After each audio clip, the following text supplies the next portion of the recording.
At my darkest point in World of Warcraft, I had entered college. I realized that sex was very cool. This is something that's very relatable to chat. I'm trying to make my intros more relatable to Asmon's chat, and they're having sex all the time. That's so true. This is for them.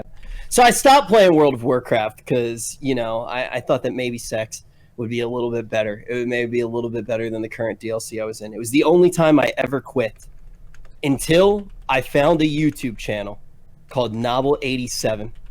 I started watching the lore, something that I had never experienced in the game before, much like I had never experienced sex in real life, and it brought me back to World of Warcraft.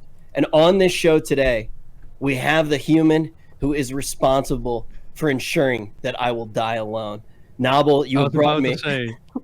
Person that will make sure that you're never ever getting laid again. He is on the show. You're welcome.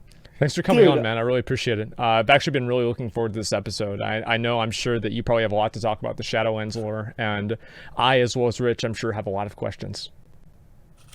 Yeah, it's be great. Thank you very much for having me. I mean, Rich and I already did like a little stream talk about the lore, but let's dive into what we know and what could happen. Questions, always good. Hell yeah. We got to talk probably for like 2 hours about the lore, and it was really awesome to kind of maybe even a little bit longer. But I kind of want to start right now for this show with looking at BFA and how lore was delivered, and then kind of move into covenants. So I kind of want to start with a lot of people have problems with the BFA lore, right, and problems with BFA in general.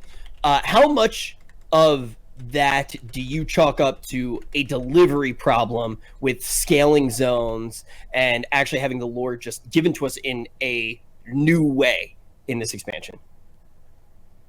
A little bit. I have heard the feedback from people saying like it's spread out, and there's of course two sides that are telling two different kind of storylines. So I would say a small portion is due to that, the way that they deliver it. But I think that's the bigger picture as to the storyline given in Battle for Azeroth has to do with the ending, has to do with pacing, like how fast is the story delivered, how much time did they actually give the characters, like Einazov released from prison, and before you know it, it's taken care of and all the old gods are gone as well. I think that is a bigger problem than how it's actually shown in game. I would argue that the way that the story's been presented these days has been improved vastly compared to the past. Okay, so even with like the scaling zones and things like that, you think different things that have been included with cutscenes, for example, just have improved the way that people actually do receive the lore? Yeah, and voice acting as well. More and more voice lines added to the game. Like when I make a video, I like it when the video itself can tell the story rather than me. Or when the game can tell the story, and you're noticing that's becoming more and more easier as time progresses. Yeah, I definitely think that's a really good point. I wanted to jump into the covenants very quickly, but I actually think tying it back to something that you brought up is probably pretty important right now, and that is just overall what we got at the very end of the expansion. I know Asmon and I have talked about this before, even on Allcraft.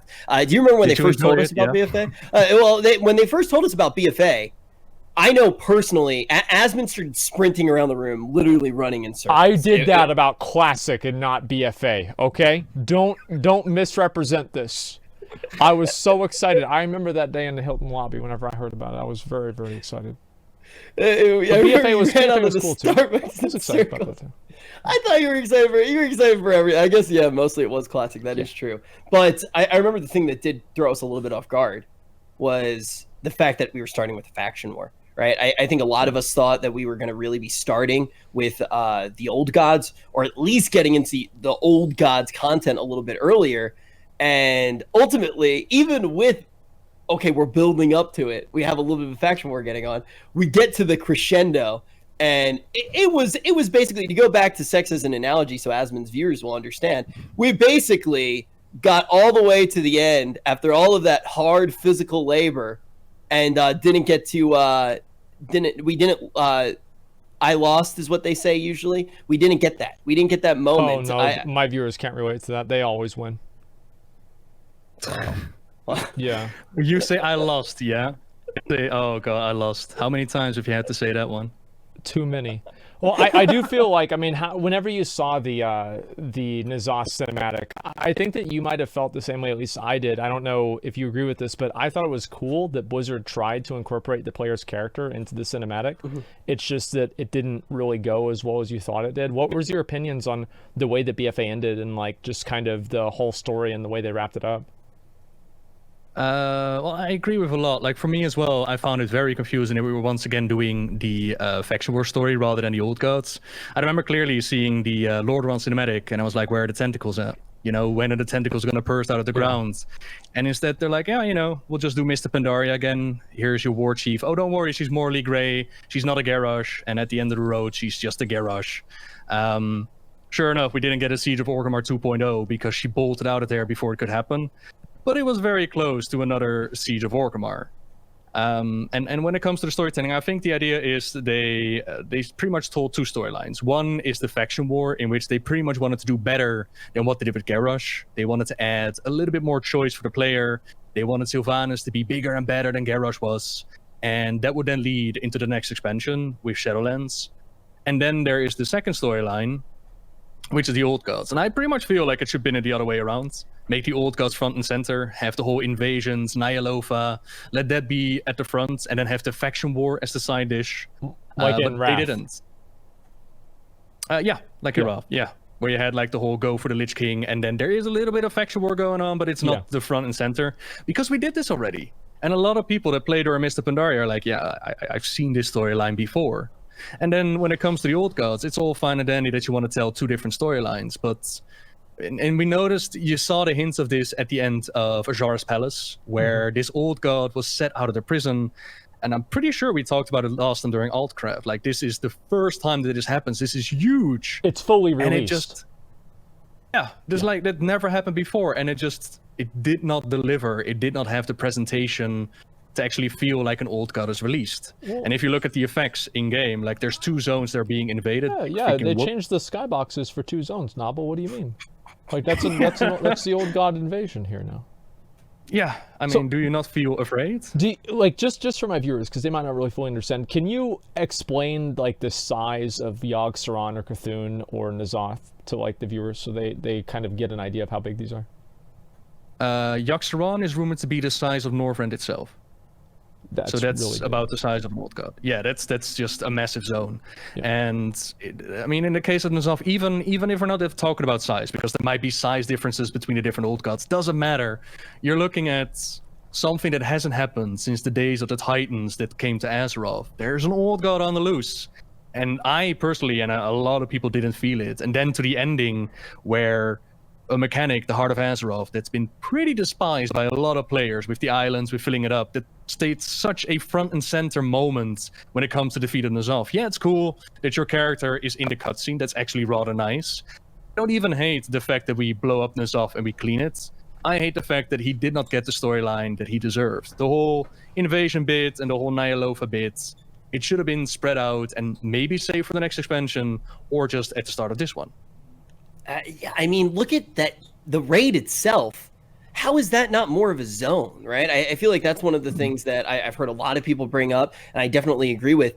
The art style of it is incredible. It's something that people have talked about in the game for so long, this idea of the Black Empire, like this massive sprawling city of the old gods, where you have these faceless, I forget their names, so you can actually correct me on the real names, the faceless and then the big bad bug guys. I forget the names of those two races. Yeah, yes.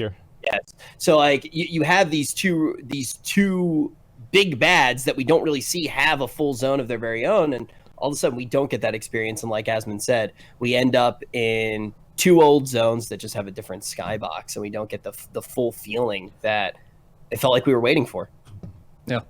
And going back to the days of the Black Empire, like, these are just moments described in ancient text, right?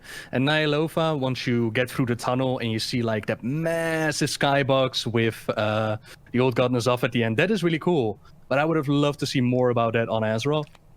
I didn't really feel like, I was telling my stream this the other day whenever we were doing Nyalotha, I didn't really feel like the skybox did it justice, really. It was kind of hard to see the skybox and realize, oh my god, this is N'Zoth, since it's just kind of a like a 2D texture. I wish they could have done and like just made him bigger in general.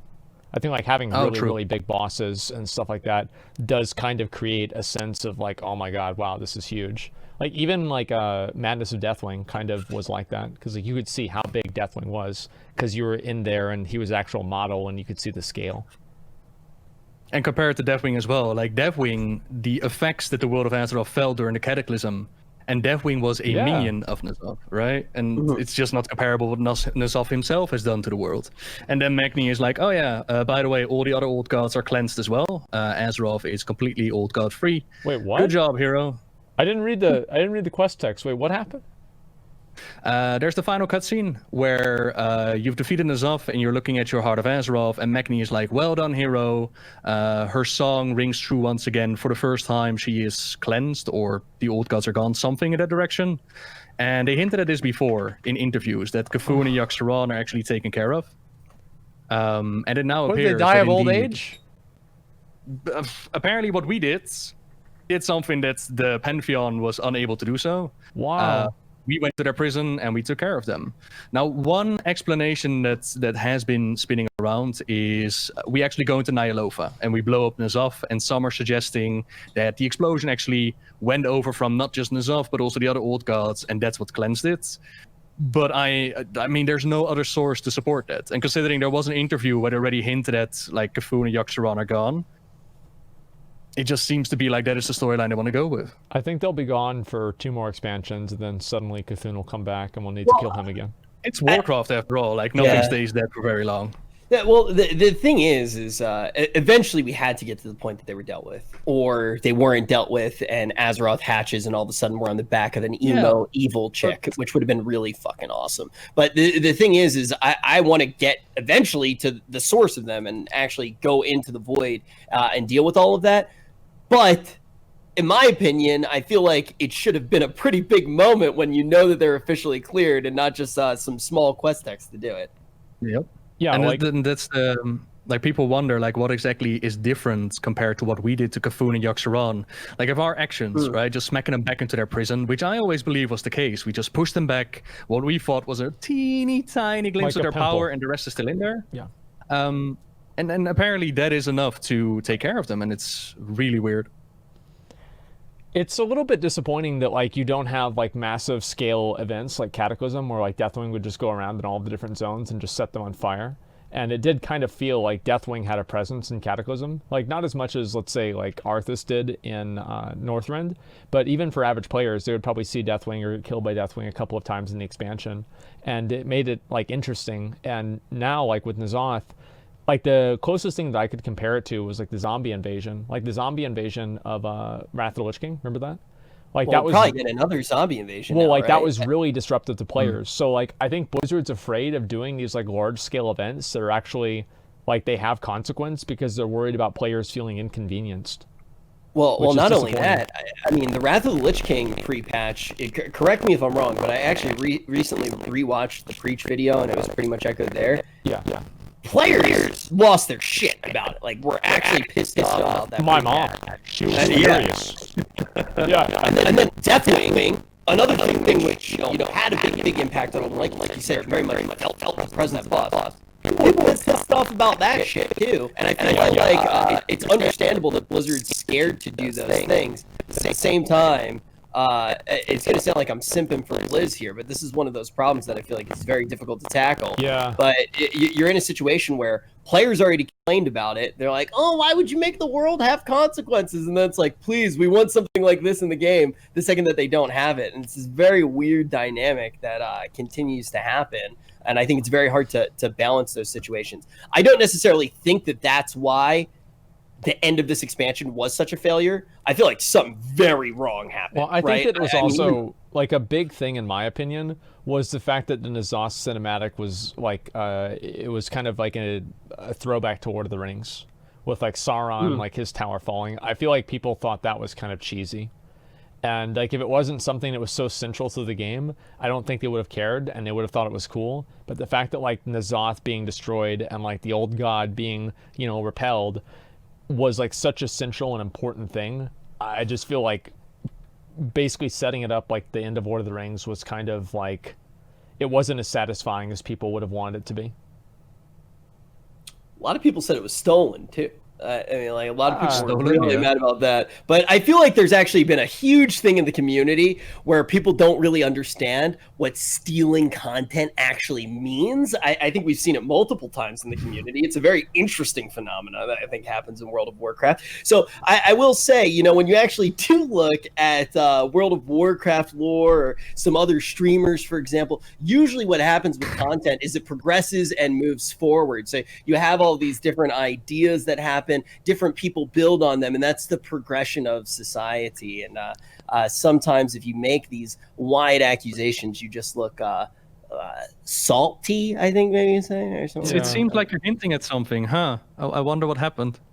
I wonder. I was just very upset with that cutscene personally. Yeah, cutscene really was just not a very good video. Not original at all either.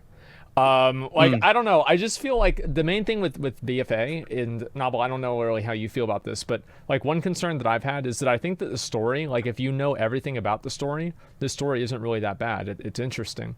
But the problem is that a lot of the ways that the game tells the story in game are not really like useful to players to go do. Like you have like these lore quest lines, but they feel optional and there aren't really a lot of reasons for players to do them. And I think that players not doing the lore quest lines makes them not really understand what happens in the game. And which quest lines are you thinking about that are not like the Crucible of Storms one, needed? for example? I think that was yeah. It was actually a cool part of the story. Didn't Zolotov quest line didn't have like a reward attached to it, or like unlocking the raid and whatnot? No, you didn't really have to do that at all. As far as I know, you can just zone into it. It was a kind of a very weird thing with how that entire dynamic worked, because also that was a raid where I've applauded it quite a bit, but it was a raid for raiders, right? I think very. It sure was. I mean, look, I mean, I'm not even memeing right now. Like we all know that Asmon and his chat, one of the best raid groups, as he said, the top 1% of World of Warcraft players, and a year later they still can't get it down. That's not even a meme. That's 100% serious. It was hard. It's actually a hard fight. Yeah. I didn't actually know that Zolotov was unrewarding for that quest line, but maybe that's also because I see a storyline and I dive into it. Yeah. When I think to the storytelling, I'm thinking about the war campaign, which pretty much tells the story of this blood war, as they call it. And the war campaign was pretty much required. I mean, you could say, let's not do it, but then you can make that argument for anything. Like, I don't want to play through it. In the case of Zolotov, which is really interesting because it does hint a lot at Nazov coming and, the whole blade and her being out of it. And then there was the whole Nazhatar campaign, which pretty much flowed into this is going to be your raiding experience. So with the exception of Zolotov, I would say that they've done, requirement-wise, a pretty good job. The quality of the storytelling itself, the quality of the story itself is, of course, debatable. I feel like on the Alliance side that we've had some really cool storytelling with Jaina. Yeah, that was amazing. The Pride of Kaltira is some of in my opinion, some of the best storytelling that they've done. I agree. And then on the Horde side, like the whole Siege of Orgrimmar build-up, and yes, they gave you some choices along the way, but choices that mean nothing, because we all knew that we're all going to go to the same storyline direction. You got a little bit of tidbits here and there, like, oh cool, Sylvanas is going to do something in the next expansion. But at the end of the day, your choices won't matter because you're going to do the same thing as everybody else in the Shadowlands. You know what, I personally, and I feel like I've heard a lot of people kind of talk about it as well, and there was also a harmony between the ludic elements and the narrative elements with it, which is always something that I think it makes it have even more punch. But Bwan Samdi, in general, I feel like was one of these characters that a lot of people really loved, and all of a sudden he had some mechanics that are actually brought into the game, and they felt very Bob Salami-like when you do have reaping and all of those things that are also applauded as some of the best things in BFA. And I want to use that to ask a pretty big question here. There has just been this harping on old characters coming back over and over and over to the point that some of them are absolutely ridiculous. They're caricatures of themselves. Like, I think Sylvanas is just such a ridiculous, unbelievable character surrounded by empty shells of characters. Like, wait, Nobbel, what's that face for? What do you mean, dude? What do you say that for? To me? Yeah, Nobbel. Like, because I saw your face. You're like, And wait, it's what? nice because that is, I know the Sylvanas fan base, and that is quite a bold statement to say about their queen. Does Sylvanas still Quite have a impressive. fan base? I mean, really? Oh, yes, It's she like- does. She does, Of but they're simps. actually simps. Yeah. I would never say simp. There are Sylvanas simps still, where it's just like, kick me in the neck, my banshee queen. Like, it's actually disgusting. I It's think disgusting. no. At the end of the Sylvanas Loyalist questline, they should have given you a toy that makes it to where you're carrying her purse. Jesus. They already had the Blake collar. He's a tier 3 sub, diamond tier Patreon, walking around carrying her purse, everything. The least believable character to ever exist. That guy is. I hate him. I hate him so much. You don't like him running around and be like, oh, Sylvanas my queen, and thinking that everybody in the world wants to do her, even though she's undead. You don't like that character. Dude, I really like, and I find simps entertaining too, and I just can't even enjoy watching this guy be a, like, the thing is if they maybe doubled down on it and actually had the awareness that this dude was kind of a bit of a, do people still say cuck? Like, I mean, the thing, No, this is like simp is the new word. Nobody uses cuck anymore. Only losers use that word. only simps use it. Yeah, people with your cool internet lingo. Come on now. Yeah, bad. But I actually thought you were hinting at like Killfuss making another return, but you're like Sylvanas is the overused character, yeah?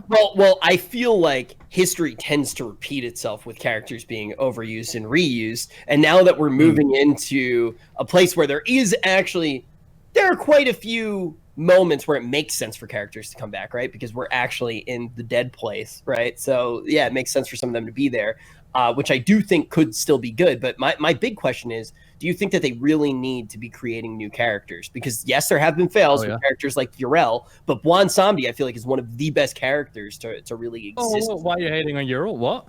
What's wrong with Yrel? They really... Yrel was Do cool you at not first. enjoy the Holy Crusades? Everybody must be purged. Come on now. I was They okay made her with so flat, which is tough to do for a Draenei. Look, I mean, like, there wasn't really a whole lot of storytelling with that, though, right? It was like, because I went back and I did the Maghar campaign, or not campaign, like the thing where you unlock them, and it was really, she just showed up in Gorgrond, and then everything went away. Like, is there any more storytelling about that at all? I feel like that's it. When it comes to Yrel and the Maghar, there is like we leave Tenor behind, right? And Yrel is like, whenever you need us, we'll be there, and then they just don't show up. And in the meantime, there's something that compels the Draenei to go on this holy light crusade. And now they're turning the orcs into beings of light, and the orcs are like, what's going on here? They're not down with it. So that in combination with Illidan be like, this is not my destiny, and blowing up the Naru, as a lot of people wonder, you know, the light used to be this all-powerful, all-good force, and now all of a sudden we see more of a darker side to it, right? More of an enforcing side. Well, that's what they did with Which is- 7.3, you know, with Illidan. Yeah. And so maybe Which that's is kind of actually why. really nice. So this is... you know, I'm going to ask you... Yrel. I'm going to ask you a conspiracy theory question right now that I've been talking about a lot. And we started to talk about this, but so the cosmic forces, Asmon, you actually might, if you could pull up a picture of it for the stream, it might be helpful for some people that don't know the cosmic forces that were really solidified when Chronicle came out the first time. Which is the first time I ever read a book in my entire life. I actually went out and bought Chronicle. I don't doubt it. You know, like sat there. Yeah. It took me. I just finished it yesterday. You know, but the cosmic forces come out, and it really does change the entire plane of how Azeroth works. Do you think that there is a big overarching deity for each of them? Because when you look at you have basically the Pantheon on one end. Then now we're hearing things about this like dead Pantheon, which could be the most powerful part of that cosmic force. We already know that the Void Lords exist, for example. Demons don't necessarily have that yet. We don't necessarily have that for some of the other forces as well. Do you think that this is a trend that we might actually see? Because the question kept being the idea that, like, yes, we have already achieved like the biggest, baddest thing. Where do we go from here? But now when I look at this chart, do you think that there is a bad guy at the end of each of these cosmic forces? Not necessarily that there is a bad guy or a good guy behind these forces, but they are definitely breaking open the cosmology charts. And the idea behind it is, in the past, if you would draw back any storyline of Warcraft, you would end up at one of three pillars. You would end up at either the Titans, the Legion, or the Old Gods. One of those 3 forces was going to be the origin point of your storyline.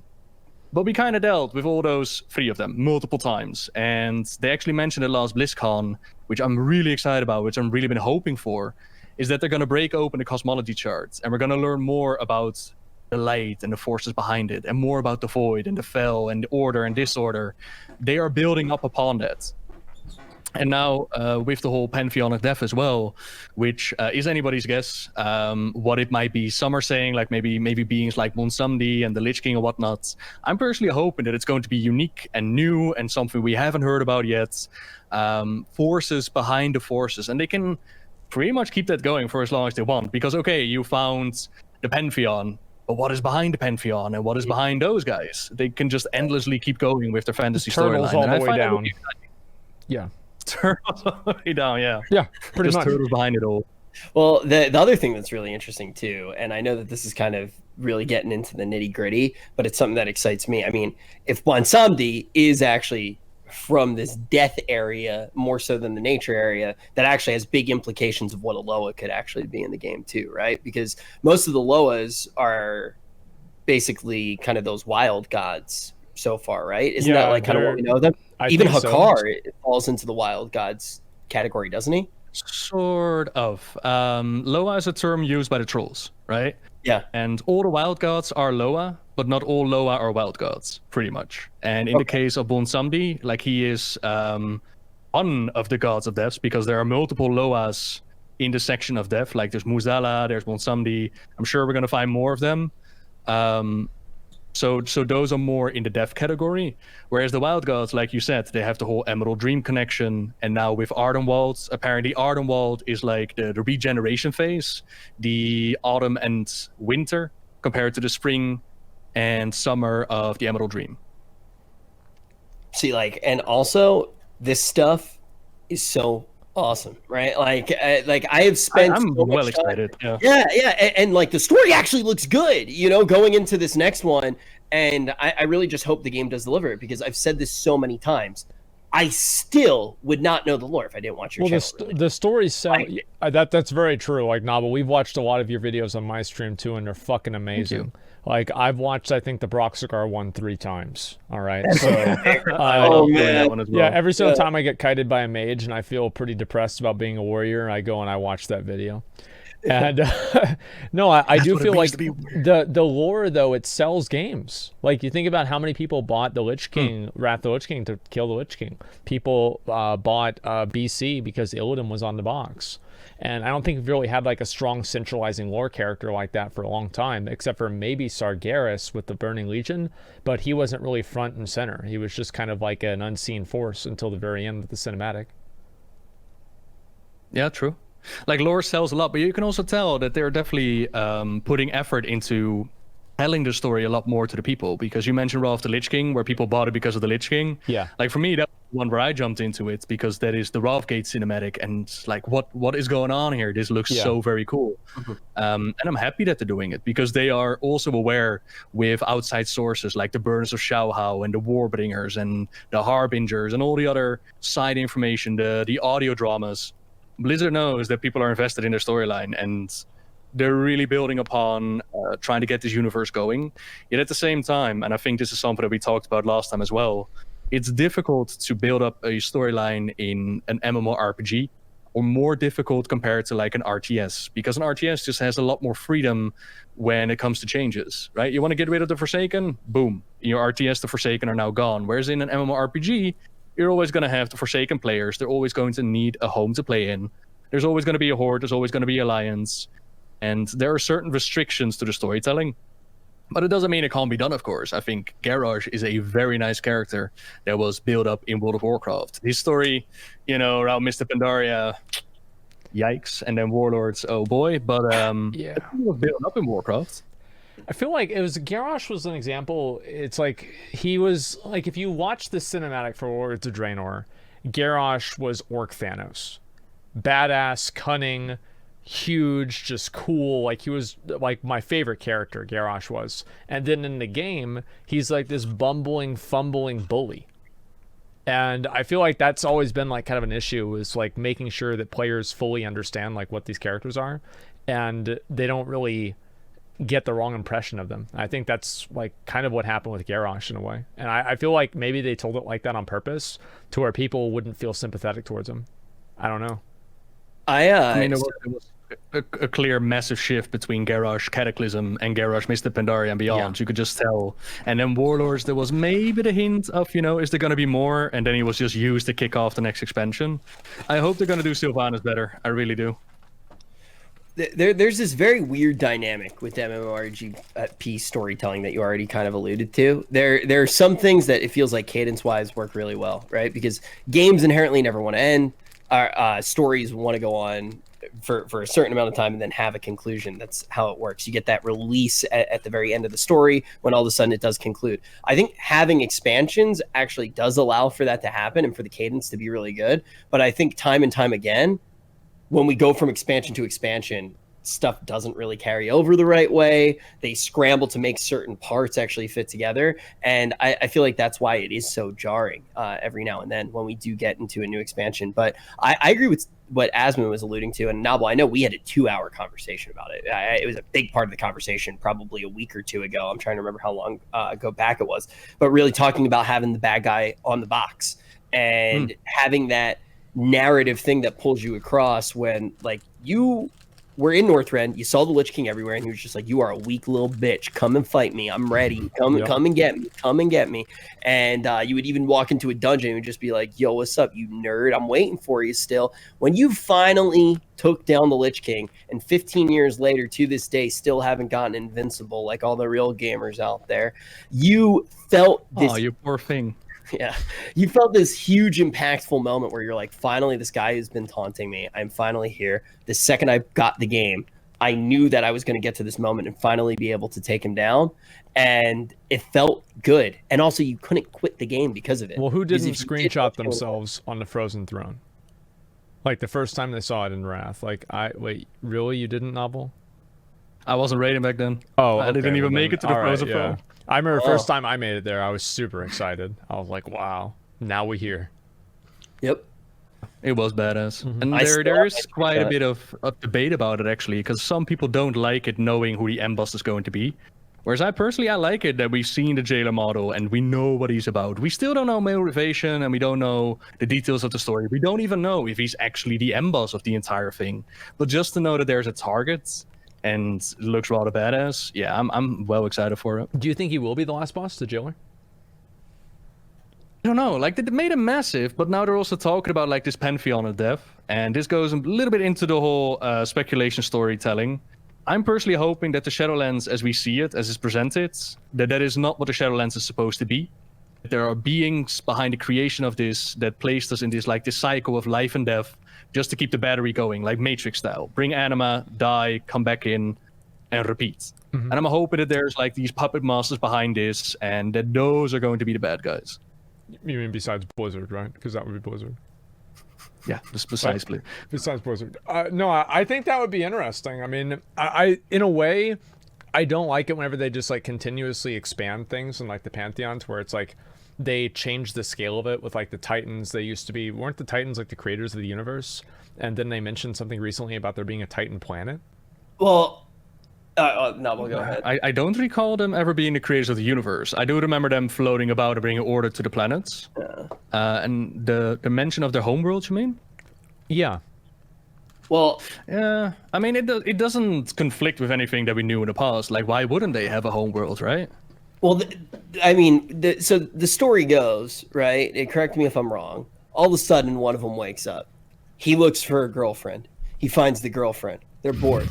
They look for another group of Titans to go on double dates with, and in the process, they're like, "Yo, we need a whole day." They go across the universe looking for more and more Titans to invite to their swinger Titan party, and eventually, they finally get to the point that they find all of these nascent Titans inside of eggs, basically, which are planets that people live on, and they start to see the corruption. Sargeras goes crazy. World of Warcraft ensues, right? A mention of a homeworld, they kind of seemed like nomads, like star nomads. Kind of, but in all that time, like, there's a lot of wiggle room in there. Like, we know that they, for millennia, zoomed across space and tried to find their own kind. but maybe some of them went off and created a homeworld. Like the Pantheon has always been described as the leaders of the Titans, because they're the Pantheon, right? But there are no other Titans to lead. Like, what happened to the rest of them? I didn't even understand that. I thought the Pantheon was all of the Titans. Like, it was like kind of a, I don't know, like a Lord of the Rings style with like the Maiar, and they just kind of, or Valar, sorry, and they just kind of exist. And I didn't realize, and they were like created by somebody, but you don't like, it's not really the point. I don't know. I didn't know they had like their own planet or anything like that. Well, in theory, there are still Titans out there that wouldn't have even been found yet, because we're on a Titan that's still asleep, right? Apparently, according to everybody else, Azeroth is the final Titan, and this goes back to Rephion eating a heart, and he's like, "Oh, the final Titan." So apparently, Azeroth is the last one. Now, of course, they can always be like, "Yeah, who knew that there were more out there?" Right. And when it comes to the Pantheon being the leaders, I remember in Chronicles that they did indeed say like Amonful woke up and he led the rest of the Pantheon. But in Yoda lore, I'm pretty sure the Pantheon were described as like the leaders of the bunch. But even then, even if the Pantheon is just the group of Titans that we know, that we love, and that is just it, why wouldn't they make a homeworld? I don't necessarily see like what would make it so much different in the story that we knew. Well, it would, in my opinion, like Azeroth, like the planets are shells for Titans, right? Mm-hmm. So I guess it would just have to be a really, really, really big planet for the Titans for it to be their homeworld. Well, not all planets are Titan shells. Oh. Really? Like there are... Yeah, there are planets that aren't Titans. Like they actually went on like an Easter egg hunt, and they were like, not gonna, they were like, wait, they were what? Yeah, they were walking up to each planet, and they're like, "Are you a baby?" It's kind of weird. Like there are other planets. Oh my god! Like Draenor is not. It's a planet. It's not, which is actually was one of the other questions that I had for Nobbel, because I actually had this kind of level of confusion about where the elements came from, because I thought that elements were inherently arcane, because I thought that all of the elements were created out of the Titan, which is arcane. I thought that it was the spewing energy from the planet that created the elements. So I was like, how are there elements on Draenor if it's really just arcane energy? Where's the elemental plane come from? Then he kind of broke down where the elemental plane comes from. But that is an energy that for those that don't know, by the way, and you're now curious, elements just pretty much popped up out of existence. Big Bang, elements. An elemental plane were created by the keepers to imprison the elemental lords and the elements themselves, to give them like their own little place to roam in, to party at, so they stop fighting with each other, and that Azeroth could actually, chill and grow up and become better. Wow. Yeah, when you start getting into the lore, it's pretty good. It's actually good. Yeah, like I have spent pretty much, like, I've read the books now at this point. Well, I've read Chronicle. I haven't read the other books. I've just heard Nobbel. I've just heard Nobbel talk about the other book. And pretty much every night, I literally, like, I'll watch like 2-3 episodes of anime, because I'm pretty cultured, and then after that, I put on Nobbel's video, and the last thing I hear before I go to sleep is Nobbel's voice. And I still feel like there is so much to learn. And at this point, after they kind of went back, did Chronicle, it actually makes sense as well. Before that, it made very little sense, right? Like there were so many. You had all over the place. You had Medan, right? Like Medan is my favorite character to ever exist ever. What a terrible character. Yeah, we watched a video on that the other day. I had no idea that it was as ridiculous as it was in there. Like it was crazy. But I don't know. Like, do you think that this is a question I want to ask? Like, so you see like the model of the jailer and the model of the arbiter, and like there's the hole in their heart. Like, what do you think that is? Do you think it's like some kind of like symbiotic relationship between the two of them, or how does that work? If you, what I think, and this is pure speculation, of course, if you zoom in on the model of the arbiter and you go to Wowhead and you like do the model viewer, you can see that she's automatically slumped over, like she's without power, right? And a big deal of the Shadowlands storytelling is that running out of anima. And I kind of feel that little planet inside of her heart is supposed to be glowing and full of power and full of anima. Because of the jailer doing his thing, she is slowly draining and she's in trouble. But that's, for all I know, that is what it's supposed to look like. In the case of the jailer, that is indeed one of the first things that people notice, like, hey, there's a hole in his heart. What is going on there? And we have no clue. I'm personally hoping for a storytelling like we're supposed to be like this jailer is the bad guy, wants to devour the universe and his allegiance with Sylvanas, just the bad guy. But what if there's more behind it? Like, who made him the jailer? Why was he the poor soul in charge of condemning and torturing people? And could he perhaps be a being that ripped out his own heart in order to set himself free, right? Do you think the Titans put him there? No. At least I hope not. Okay. Like the Shadowlands are supposed to predate the Titans. And I'm just hoping for new, interesting storytelling. And who else could have put him there? Well, there's a Pantheon of Death that is completely clouded. Maybe the Arbiter, kind of like a Davy Jones thing that they could go on. Oh, okay. You torment the souls, and every 10 years you can meet up with me, and then something went wrong in between. Something like that. We're gonna find out. So you actually recently made a video called what happens to death with the introduction of Shadowlands. I forget the exact title of the video. Very, very good video. For anybody who hasn't watched that video yet, that's like probably going to jump in and watch it after this episode. Kind of like what is going on with death now that we go to the Shadowlands, we go to the place where you are dead. It's a good question. Like we know, like normally, for those who are completely unaware of the Shadowlands storyline, normally when you die, you zoom off to the Shadowlands, and the Arbiter, the one we were just talking about, she's supposed to judge you and send you off to the pocket of the Shadowlands where you belong. And there's like infinite amount of pockets. If you die a heroic death, you end up at Bastion. If you're a naughty soul, you end up in Revendreth, and you get to repent for your sins. And if you are truly irredeemable, you get sent to the Maw. However, things are out of balance, and now everything gets sucked into the Maw. So the rest of the Shadowlands, they're missing out on their anima. That is what you bring with you as you die. And that is just being slobbered up by the jailer. He's taking all the anima, and the rest of them are out of balance. Introduction is going to be into the Maw. There's going to be some heroes that are going to be left behind. But we're super duper special. We make it out of the Maw, and we get to Oribos, which is the capital. We get to meet with the Arbiter, and then we go to Bastion. Now, in Bastion itself, it seems that there are creatures native to Shadowlands. When you kill them, their anima just goes back into the land. But when it comes to spirits, it's a really good question, and I have no clue.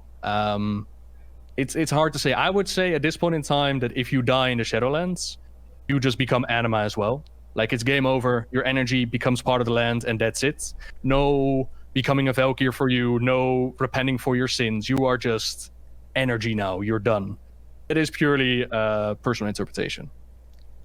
I don't know. The first thing that I did on the alpha is I immediately tried to kill my character. I was like, what happens if you're already dead and you go into the Shadowlands and you die again? And you just turn into basically a ghost. And I was a little bit disappointed about that. I have an idea about this. Do you think that it would be possible? This is a dumb question, so be ready. Do you think that it would be possible that we actually did die and Azoth won the fight, or Azeroth woke up and we're in the Shadowlands because we're supposed to be in the Shadowlands and we actually all died in the game? So the things that we see with Sylvanas ripping open a helmet and the Bolvar battle and all that is not actually true, like, but instead we die. Yeah. Literally the others. It's possible. Like, nothing's impossible, especially I know a lot of people actually wished for what we saw in Nyalova to be fake. Says a whole lot about Blizzard's storytelling at the end of the expansion. So is it possible? Yeah, of course. A dream sequence is always possible. Like Mario Land 2, where everything that you did, was just a dream. Easy. Let's do it over. That was a good game. Oh, by the way, you mentioned that you killed yourself to see what happens when you're dead in the Shadowlands. But our characters are not actually dead, as far as I'm aware. We're special. We got like 1 foot in the living world and 1 in the undead, and the Bolvar is actually going to help us go into the Shadowlands without dying. Well, we're called Maw Walker, right? Because we were able to leave the Maw, and that's kind of the reason why the player's character is like so important in the storyline. Yeah, like we're super duper special. There's something that's going to help us get out of there, but we're not actually going to like mass suicide ourselves on the top of Orgrimmar to be like, hey, next expansion time. Although that would be cool though. Like that would just be the pre-event. Everybody dies. Everybody actually dies at the end of Shadowlands, or before Shadowlands. The pre-expansion event pre-event. would be N'Zoth and like the Scourge taking over Azeroth, and everyone just slowly dies every day. The prophecy of there must Oh, always be a dude. Lich King is just completely true, and now you Yeah. figure out like, okay, we messed up. How do you feel about that? Like now that Sylvanas destroyed the crown of the Lich King, like what do you think's going to happen with the Scourge? Is it just going to be a loose end or what? I mean, it's going to be the pre-event, and Azeroth has become a bit bigger and stronger since then. I always felt that there must be a Lich King line. I always felt that it was just there to keep the window open into a new storytelling, as they're making use of right now. Because even back then, the whole point of the storyline was, first of all, Arthas testing us, so we took care of the biggest baddest that the Scourge had to offer. There was no questions left. Everything was answered. We were the greatest. But oh wait, there's still Scourge to be killed. But alright, might be numbers, might be a problem. And okay, number 2, Bolvar puts on the helmets, takes control of the Scourge, leads them all to a massive pit of Sauron or whatever. In come the Red Dragons, burns everything to a crisp, and you're done. No more Lich King needed. But no, he needs to sit there in a block of ice, he needs to chill, keep them under control. In my opinion, it's always been It's a plot just device. back to the story. Yeah. Okay. Well, It's better than what they did with the Cataclysm, where the dragons all of a sudden said, like, oh yeah, our mission is fulfilled. It's like, is it though? Really? Yeah. No. Yeah. So do you feel like that? I don't know. Like, because like Ysera dies, and then she's going to be in the Shadowlands, and all the dragons, like, they still have their power. Like, I don't understand how that worked at all at the end of Cataclysm. well, the Ysera thing makes no sense, right? Because of all the Elune stuff now. Like, I'm confused by it, right? She was taken by Elune, was what the cinematic looked like. She turned Was into she though? it went Well, like she turned up to be a star, and Elune is supposed to be like, they always look up and say, hey, help us, Elune. I mean, they don't ever look down. So I think people just assume that, you look up and there's Elune somewhere up there. Like, what do you even think Elune is? It's a really good question. Got a video up on it, we should speculate. But Elune is actually going to be a subject, hopefully, for the Shadowlands. Yeah. But when it comes to Ysera, I mean, we even saw her in the Emerald Dream walking on that lake. So we already knew that, yeah, it looked like her spirit became like this star sign, and it was really sad, and oh my god. Actually, no. Actually, she's still there. Do you think we're going to see Arthas in the Shadowlands? If we are, I'm hoping that it's just going to be a small thing. The story of Arthas is one of the best ones that they've done. Warcraft 3 and in-game. And bringing him back, the only thing that you can do is fuck it up. Like, what can they do with the story of Arthas to make it better, right? Oh, you can put him in, like, one of the jails in the Maw, and then Jaina shows up, and there's a little stay a while and listen conversation. Like, oh, Arthas, I miss you so much. Yeah. And then somebody else, like Muradin, shows up, and he's like, hey, lad, what a pickle, ain't it? And then he walks away. Like, little conversations like that would be very much appreciated, but nothing big. Yeah, so here's kind of a weird question. What all goes to the Shadowlands? Because when we were in the Venthyr zone, the one guy kind of looked to me like a Dreadlord. And wait, is he a Dreadlord? Like, or is it just a reused model?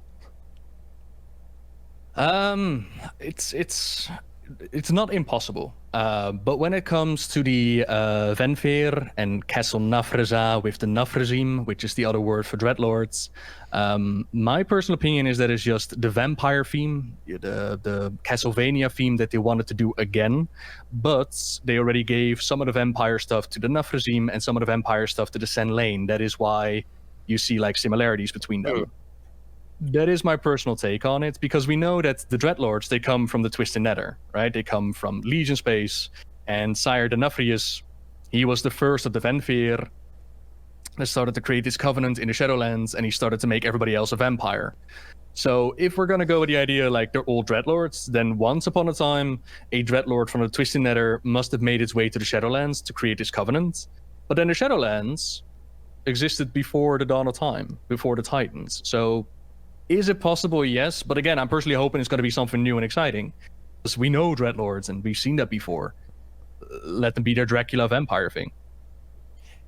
This also brings up a very interesting point. I think the whole chicken and egg thing about like when these different things popped up is interesting. One of the other things that's interesting that we actually had a chance to talk about before the show is the idea of the ramifications of what these zones actually are, right? So if we aren't truly dead, if Asmon's theory that like what if we die at the very end, so let's say that that's not true, right, and we are actually these mauled walkers that are half alive, half dead, and getting to kind of traverse through the zone, but we will come back to the realm of the living.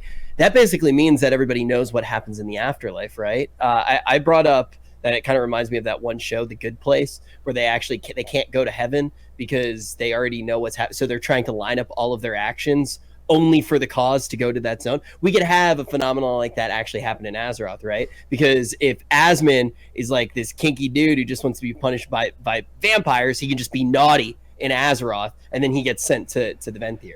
But if I want to go, or actually, like, let's say Trainwrecks wants to then go with where the furry Draenei are, right? Then he knows what to do to actually go to Ardenwall, to Furry Paradise, right?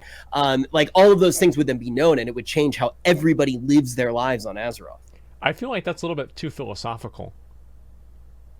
But I would, yeah, it's a bit much, but it's a really interesting concept because, like you mentioned, the Shadowlands, knowing how it goes down is going to change fundamentally how people live. It is the question, like, does this information actually reach the common people?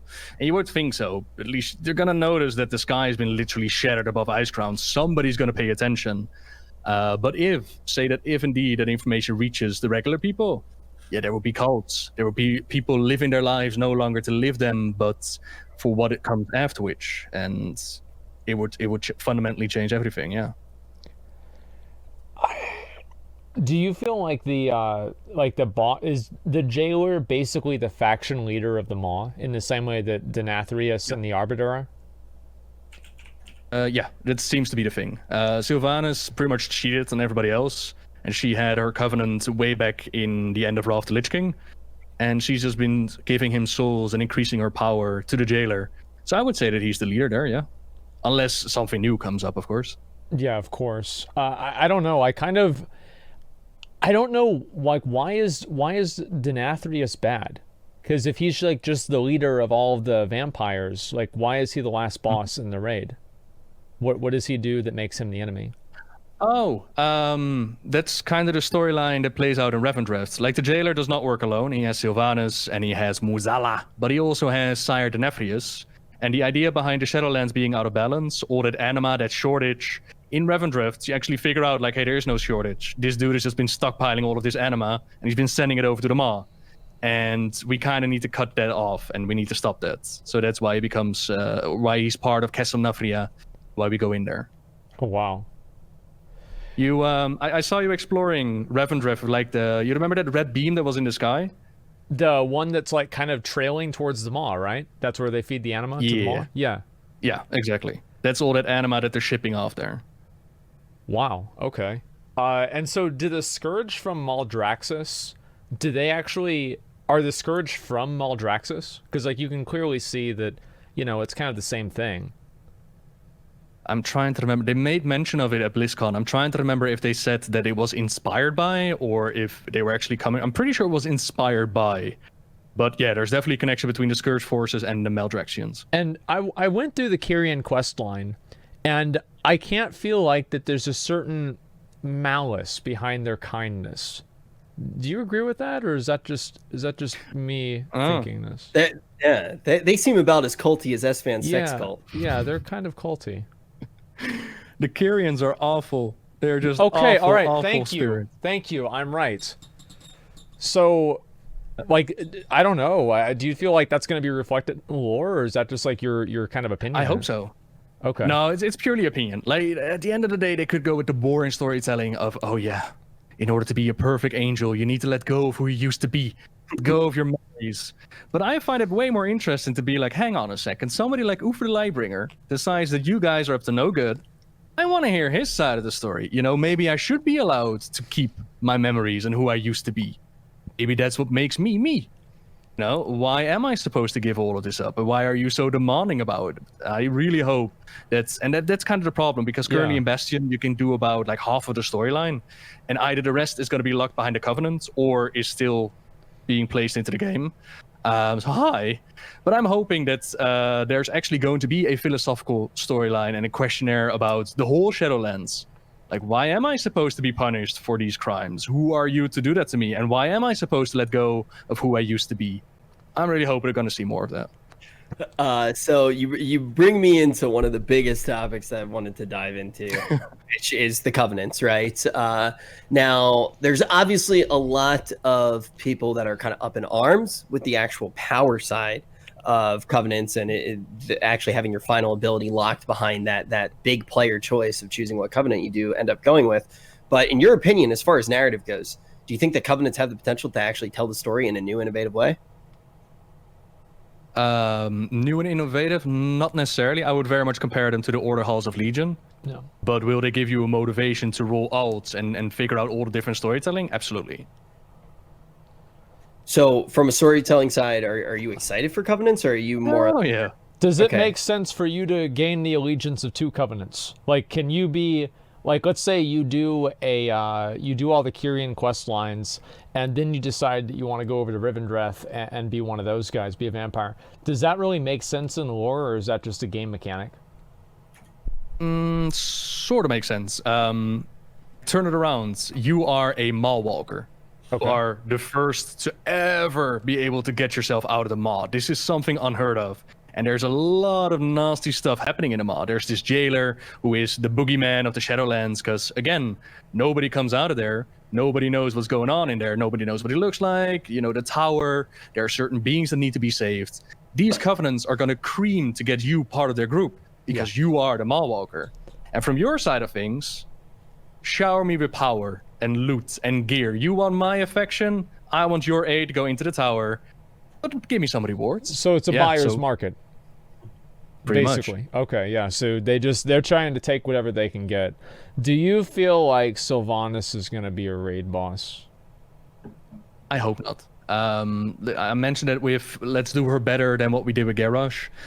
My personal, and this is like what part of the storytelling when it comes to Sylvanas is that it's just very difficult to tell a proper story with her, because she still has a fan base, and you know, she did nasty things in Battle for Azeroth, and the genocide of a certain race is pretty hard to explain, like, yeah, it was for the greater good. But at the same time, I'm wondering if that's not the storyline that they're going with. Like, we know she killed herself, she ended up in a Maw. What if she figured out that the Shadowlands are not what they're supposed to be like? And so the actions that she took, very much like Illidan working for the enemy, she infiltrated the organization and just, you know, pretended to be an ally to the jailer, to just turn around and be like, yeah, no, we need to fix the situation and I need you guys to get here. Does that completely line up with all the lore that we know? No.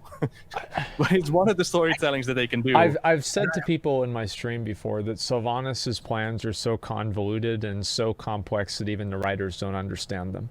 Well, that's the thing. Exactly. I don't understand why so much, like, actually think about it. How much of the story is catered to Sylvanas simps and to furries?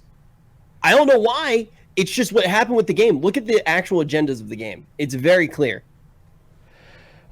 I mean, you do have the Volpira now, and I mean, you've got I don't know. By the end of Shadowlands, you might have 2 more fursonas. Do you think that, like, I guess a lot of people have asked about this. Like, there is the idea of the Covenants becoming playable races.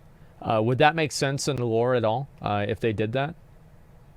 About Sylvanas, by the way, like, this doesn't have to be the storyline that they're going to go with. I'm just hoping that they're going to do her better than Gul'dan. It would just starting off the next expansion and then to be killed off. What do you want to see happen? See her. I want to see her kill herself. Okay. I assume that she would sacrifice herself for her sisters. I think that's what they're going to do. That's my guess as like a redemption arc. I think they had that opportunity, but they missed it. They had the comics where they had the whole meeting, and you can tell that she still feels for them, but not as much anymore. And then the whole war and Battle for Azeroth started. Mm-hmm. But I wouldn't mind seeing her sacrifice herself for her Forsaken, for example. I think the Forsaken player base deserves that, especially with, you know, removing their leader. Like, if you play a Forsaken, you don't join that faction because you want to be the savior of life. You join that because, for the Banshee Queen, I'm the edgy undead person throwing vials of potion and blight everywhere. But your story is going to change as a Forsaken player, and I feel that they deserve a more satisfying ending to their faction leader than, oh look, it's Garrosh 2.0, let's go kill it. How do you think Callie Minithil fits in all that? As much as people hate it, I think Kalia offers a solution. With Sylvanas going away, the Valkyrie go away, and with the Valkyrie going away, no more new Forsaken. And in Kalia's case, she is a undead resurrected by Denaru together with Enduin and Alonzus. She offers a new path into undeath, as well as she offers a new mission for the Forsaken, be it, just occupying Lordaeron, or being part of the Horde, or finding a new path now that they are truly Forsaken. There is a pathway there. Yet at the same time, I know that there are a lot of people that literally throw up at the idea of following another woman, a Kalia, a Menethil. Like, how dare you? That goes against the Forsaken. We were betrayed by Arthas Menethil, and now you want me to follow her sister? So it needs more storytelling. But I think if they give it enough storytelling, and the same goes for Lillian, I think that if we're looking for a new leader, that is in that direction. Yeah, I feel like Sylvanas at the end of BFA was like, she didn't care about the Forsaken at all. Like, she didn't care about, like, anything. It felt like they kind of took, like, a multidimensional character and they just condensed her down to just, like, basically a device or a tool to advance the plot, which, for me, was kind of disappointing. I always thought Sylvanas was a very good character. Yeah, but Sylvanas worked best from the shadows, not on the front lines, and that's where they made the mistake. Who was it that told Vol'jin to make Sylvanas the war chief? Muzala. How sure are you?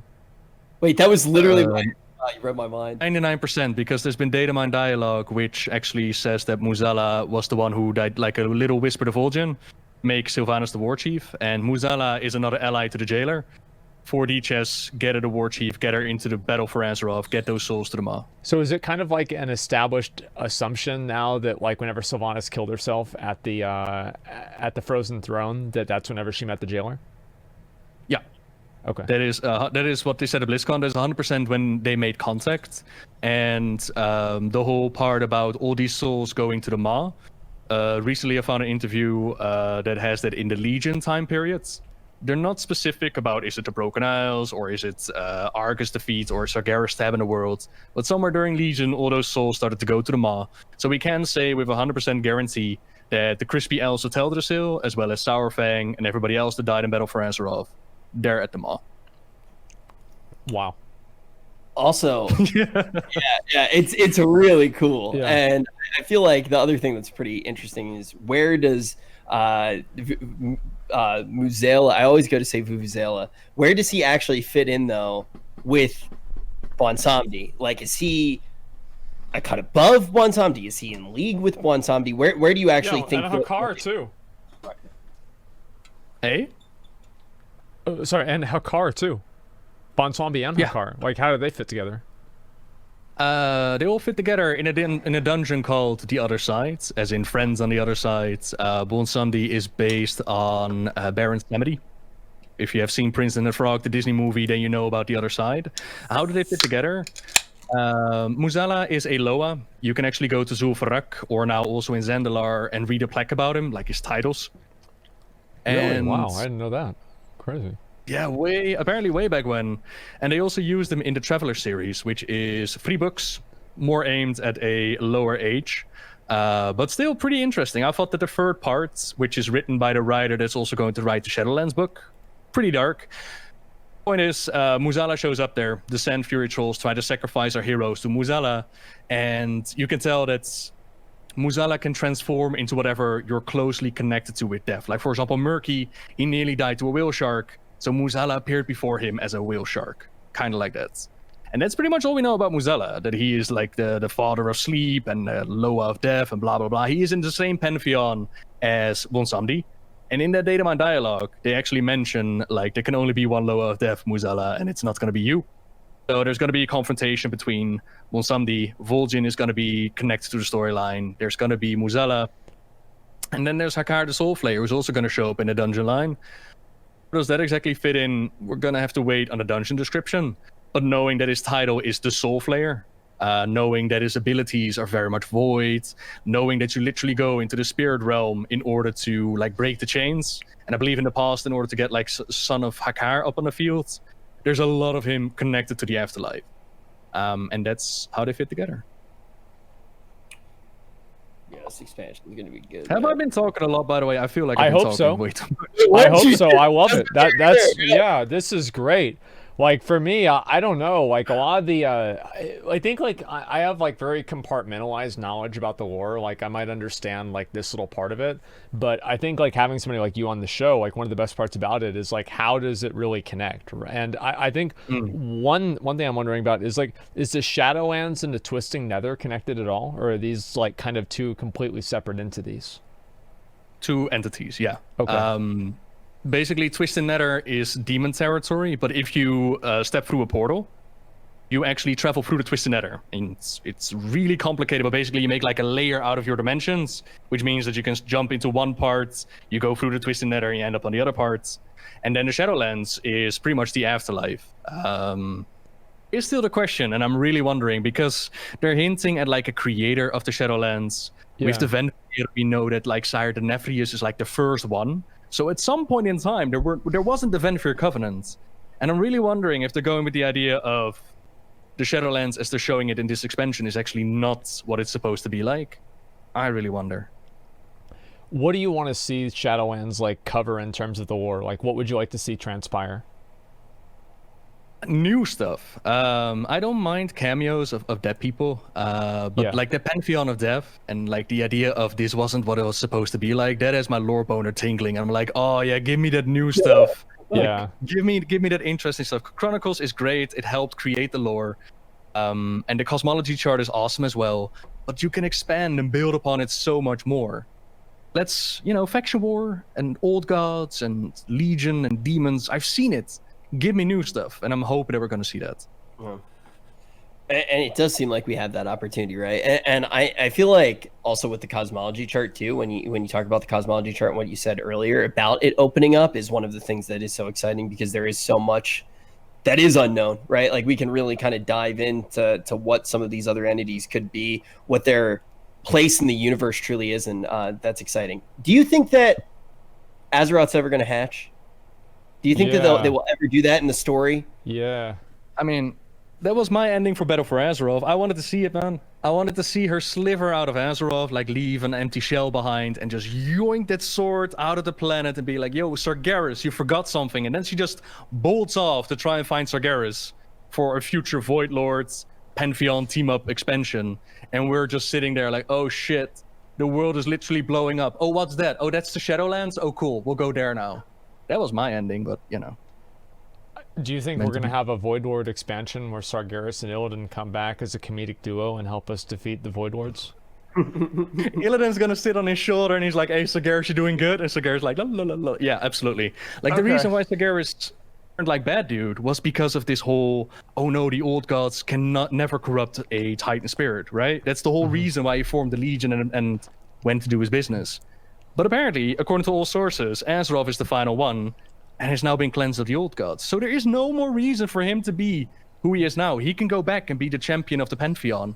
And according to the Titans, Azeroth is actually more powerful than Sargeras. I mean, power couple right there. Just Azeroth and Sargeras holding hands, smooching. You want to see it. I have a feeling that we will, probably sooner than later. Maybe a few expansions in the future. I would not be surprised at all. I think that would actually be kind of interesting. Honestly, like, there's probably a lot of people that are already expecting it.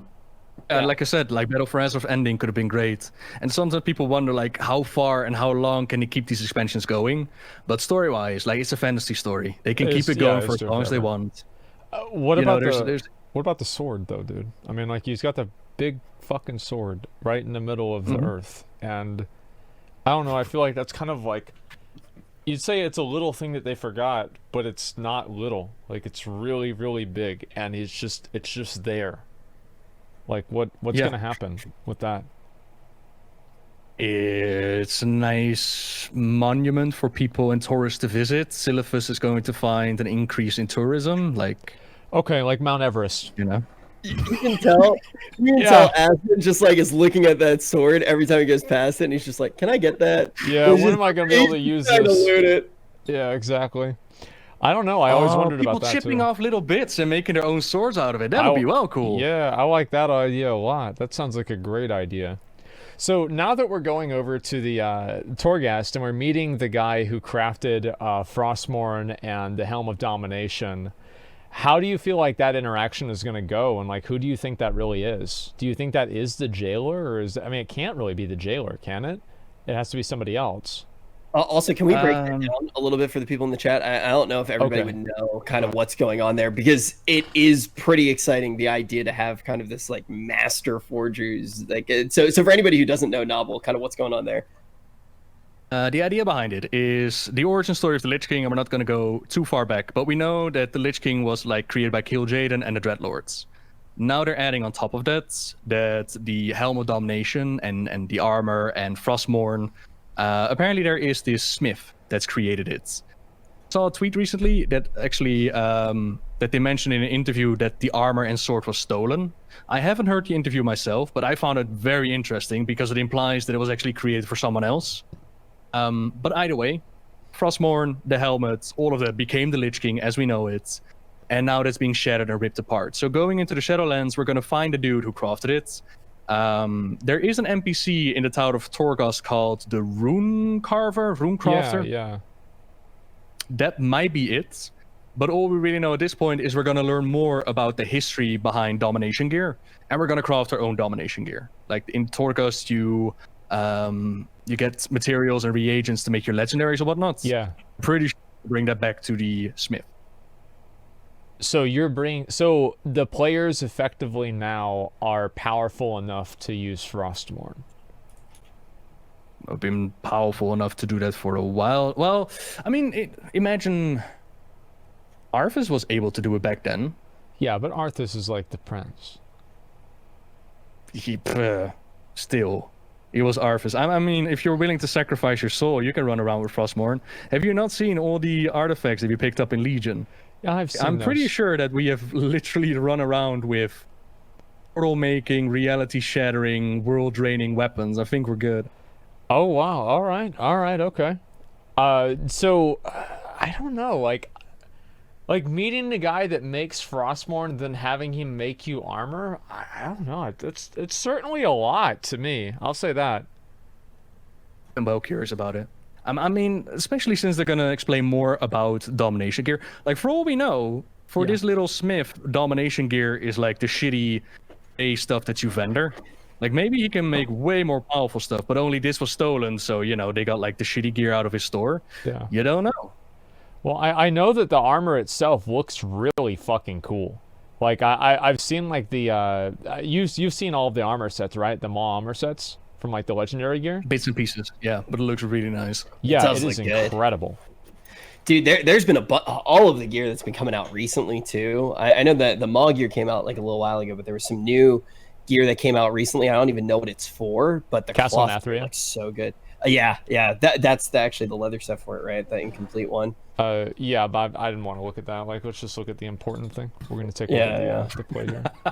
Yeah, this is what really matters here. The sets do look that really is the good. plate set, is it? Oh, yeah. Yeah.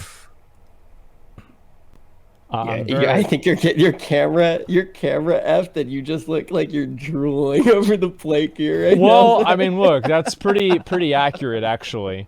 I mean, I don't know. I'm very excited to see this. The reason I like it is like it does kind of remind me a little bit of the Helm of Domination, and like having a full set of like legendary armor. Sure. It does sound badass, but I do worry a little bit about like a certain degree of spectacle creep, and I don't know really if you feel the same way about that novel, where like the players are just like so ridiculously powerful now. It makes it to where it doesn't really make sense for us to have like challenges in the world. I mean, that power creep has been settling in for years now, and that is calling it back to what we discussed earlier. They're pretty good at telling a story inside of an expansion, but globally, you notice that there are things that fall between the cracks. Take Legion, for example. The Lightforce Draenei have a literal spaceship orbiting in the sky, and Sylvanas is a problem. You know, we got a laser depth that we can just call down and smite her. Like, those are things at some point you need to let go of that. Yeah, I guess so. I mean, I don't know. In a way, I kind of like the idea of... I've never been a fan of the way that the game kind of gives the player their own narrative. And, like, they kind of started doing that even, like, Wrath, right? Where they, like, acknowledge that, like, the player's character had, like, accomplished certain things. And, like, now with Legion, especially with, like, the class order halls, it's like your player character is, like, you know, the commander of the Legion, pretty much, or, like, the, you know, Horde or Alliance. And it's just... I don't know, like... I feel like that might be a bit much for me. I'd like to be able to at least have the option to go back and be an adventurer in the storylines. I mean, you're going to be a mall walker, so that's not going to happen in the Shadowlands. I feel that way, yeah. Once again, we are the chosen one who has had some kind of, you know, cosmic power or something like that happen to us, and that's kind of the way that I see it happening. So do you feel like this Dark Pantheon is going to be something that's going to happen, like, throughout the entire expansion of, like, Shadowlands, and that we'll see more of it? Like, what do you expect that to be? Like, pretty much like Amon Thul, but evil? No. I don't think they are connected to the pantheon of the Titans. I think it's just, you know, there's a pantheon, like the greatest and the most powerful ones. And how will that unfold itself? I'm hoping that it has to do with the motivation of the jailer and the motivation of Sylvanas and the whole idea behind the Shadowlands. And that as we progress through the Shadowlands, because all we see on Alpha is like patch 1, and there are so many more that needs to come out. So we need to go somewhere after these zones. And I'm hoping that is where the Pantheon comes in. So what? I don't know. Maybe this is a silly question. What happened to Ashara? That is not a silly question. It's a really good Ashara. Yeah. Oh lord, she does the whole dagger thing in the Nihilova raid, and she's like, "Bye, mortal. I'm gonna go and contest for like this greater throne of power," which had a lot of people wonder, like, okay, what exactly does that mean? There's also still Zolotov out there, but here nor there. I was talking about this on Discord. My personal hope is that we have this cutscene with Sylvanas climbing Ice Crown. I'm hoping that they're going to add like 10 seconds of it with Azara and Sylvanas just doing a foot race to Ice Crown. Azara's winning because she has the tentacle thing going on, but then she gets frozen. Then Sylvanas takes the lead, and then she's like, bye, Azara. And then the cutscene happens where she starts shooting on that and taking Bolvar. Yeah, like, I don't know. Like, I thought about that the other day, and it's like she was just sitting there in the Nihilotha raid, not really doing anything, and I don't know. It made Why no did we sense let to her me. go anyways? And where the hell did she keep Wait, that we dagger? let Ashara go? Like, every single time the fight's over, I just run away. Like, we let Ashara go? There was actually like a lot of really cool stuff going on. Then some of it made no sense, and a lot of the narrative was just told in a very weird way, right? Because there's this whole thing with the Naifu Waifu being a key, but also a key that was used as a test to see who's going to be able to defeat who, which then leads to the actual thing. And then she's hiding her she's hiding the knife. Ashara's hiding her knife. She's hiding the Naifu Waifu like somewhere in her body. Then we give it to Rathian, and then he uses it to like cut through the shell, so then we can do the fight. It's like the most absurd thing that isn't necessarily told in the most clear way. That is. Yep, that is exactly what happens. And people are like in the chat, like acting like I said. Everything I said is 100% factually the lore. Yeah. Like no cap. Do the old gods go to the Shadowlands? No. Why not? Because there was a recent interview where they made the distinction between mortal souls and magical souls. Magical souls being like demons, they go to the Twisted Nether. Old gods, they go somewhere else, presumably the realm of where they came from, the realm of the Void Lords. Whereas mortal souls, they go to the Shadowlands. Oh shit, okay. Yeah. And then the cool part is when you start thinking about it, and it's like, okay, what about demon hunters? They apparently piggyback ride on the soul of a demon to go to the Twisting Nether. Yeah. And what happens if you kill a demon in the Twisting Nether? Do they go to the Twisting Nether Shadowlands, or do they also become anima for the Twisting Nether? And once you start to dive deep into what does it actually mean, now that we know more about resurrecting, same with creating Death Knights. Does that mean that somebody was just chilling in Revendreth, being spanked by the Venfeir, and all of a sudden, plop, their soul is gone, and they're now a Death Knight? Like, what? How does that work? Are there no guardians in the Shadowlands keeping these souls here? Yeah, I feel like it's just it's very confusing with like all these different like afterlives and like these different ecosystems of like, you know, or life cycles of different things. You know, some things go to the Twisting Nether, other things go to the Shadowlands, and it's certainly complicated to say the least. And then alternate realities and time Oh, travel. I forgot all about that. Yeah, I don't know, like, why do you think that the Bronze Dragon flight, like, every time some bad shit's about to happen, why do you think they just don't be like, hey, man, next Tuesday, do not, like, why did they say it to Arthas? Like, listen, next Wednesday, you're going to come up with this sword. Trust me, dude. Don't pick it up. You know, like, why don't they do that? It just doesn't make any sense. Oh, you're memeing, but I'm going to answer it really seriously. Yeah, I know. I'm not memeing with the question. The example is a meme, but the question's not. I mean, it's actually shown in the Caverns of Time, like the dungeon where you escort Arthas through the purging of Strefholm. Yeah. You would think to yourself, well, what the hell? Why are we stopping the infinite dragonflight from stopping Arthas? You know, wouldn't we save a whole lot of lives? But the point is, there is a timeline. It's supposed to go as it's supposed to go, good or bad. And the Bronze Dragons are not there to steer it, but they're there to make sure that time flows as it's supposed to. They don't know everything. They're not all-knowing, all beings, but they're supposed to make sure that it flows the way it's supposed to flow. And if they don't, well, then you end up with the Infinite Dragonflight, which is Muruzand, Nosdormu, changing event to subvert his own mortality. That's bad stuff. Like, the Titans were actually rather assholes, because they showed Nosdormu the way he was going to die.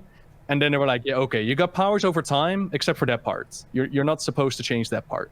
It's like, okay, thanks, Titans. Real cool. Yeah, that sucks. Wow. Imagine seeing how you die. And you got the power You of can time change in your hands, everything like, except for that. Yeah, oh my god. I don't know, like, I always wonder about, like, the way that the Titans would, like... So the Titans created the Bronze Dragonflight, is that right? Or they kind of, like, empowered them? Yeah. Okay. Yeah. There were Proto Dragons, and the Titans, well, technically these days the Keepers called upon the Titans and then empowered them into the Dragonflights. Yeah. Also, this is actually I wrote down a list of questions, and also I have a million questions that people sent on the Discord, and also a bunch of questions I've seen in the chat and on Twitter for you. I know everybody's been really excited for this one. Where the heck do the Proto Dragons actually like come from? Are Proto Dragons made out of nature, or like what cosmic? They're elemental. Yeah. You remember how we talked about the elemental lords being sent to the elemental plane? Yeah. Certain elements remained on Azeroth, little pockets, and they evolved into Proto Dragons. So is that where Galakrond came from? Yeah. Galakrond actually has a lot of room to be like, what the hell is going on here?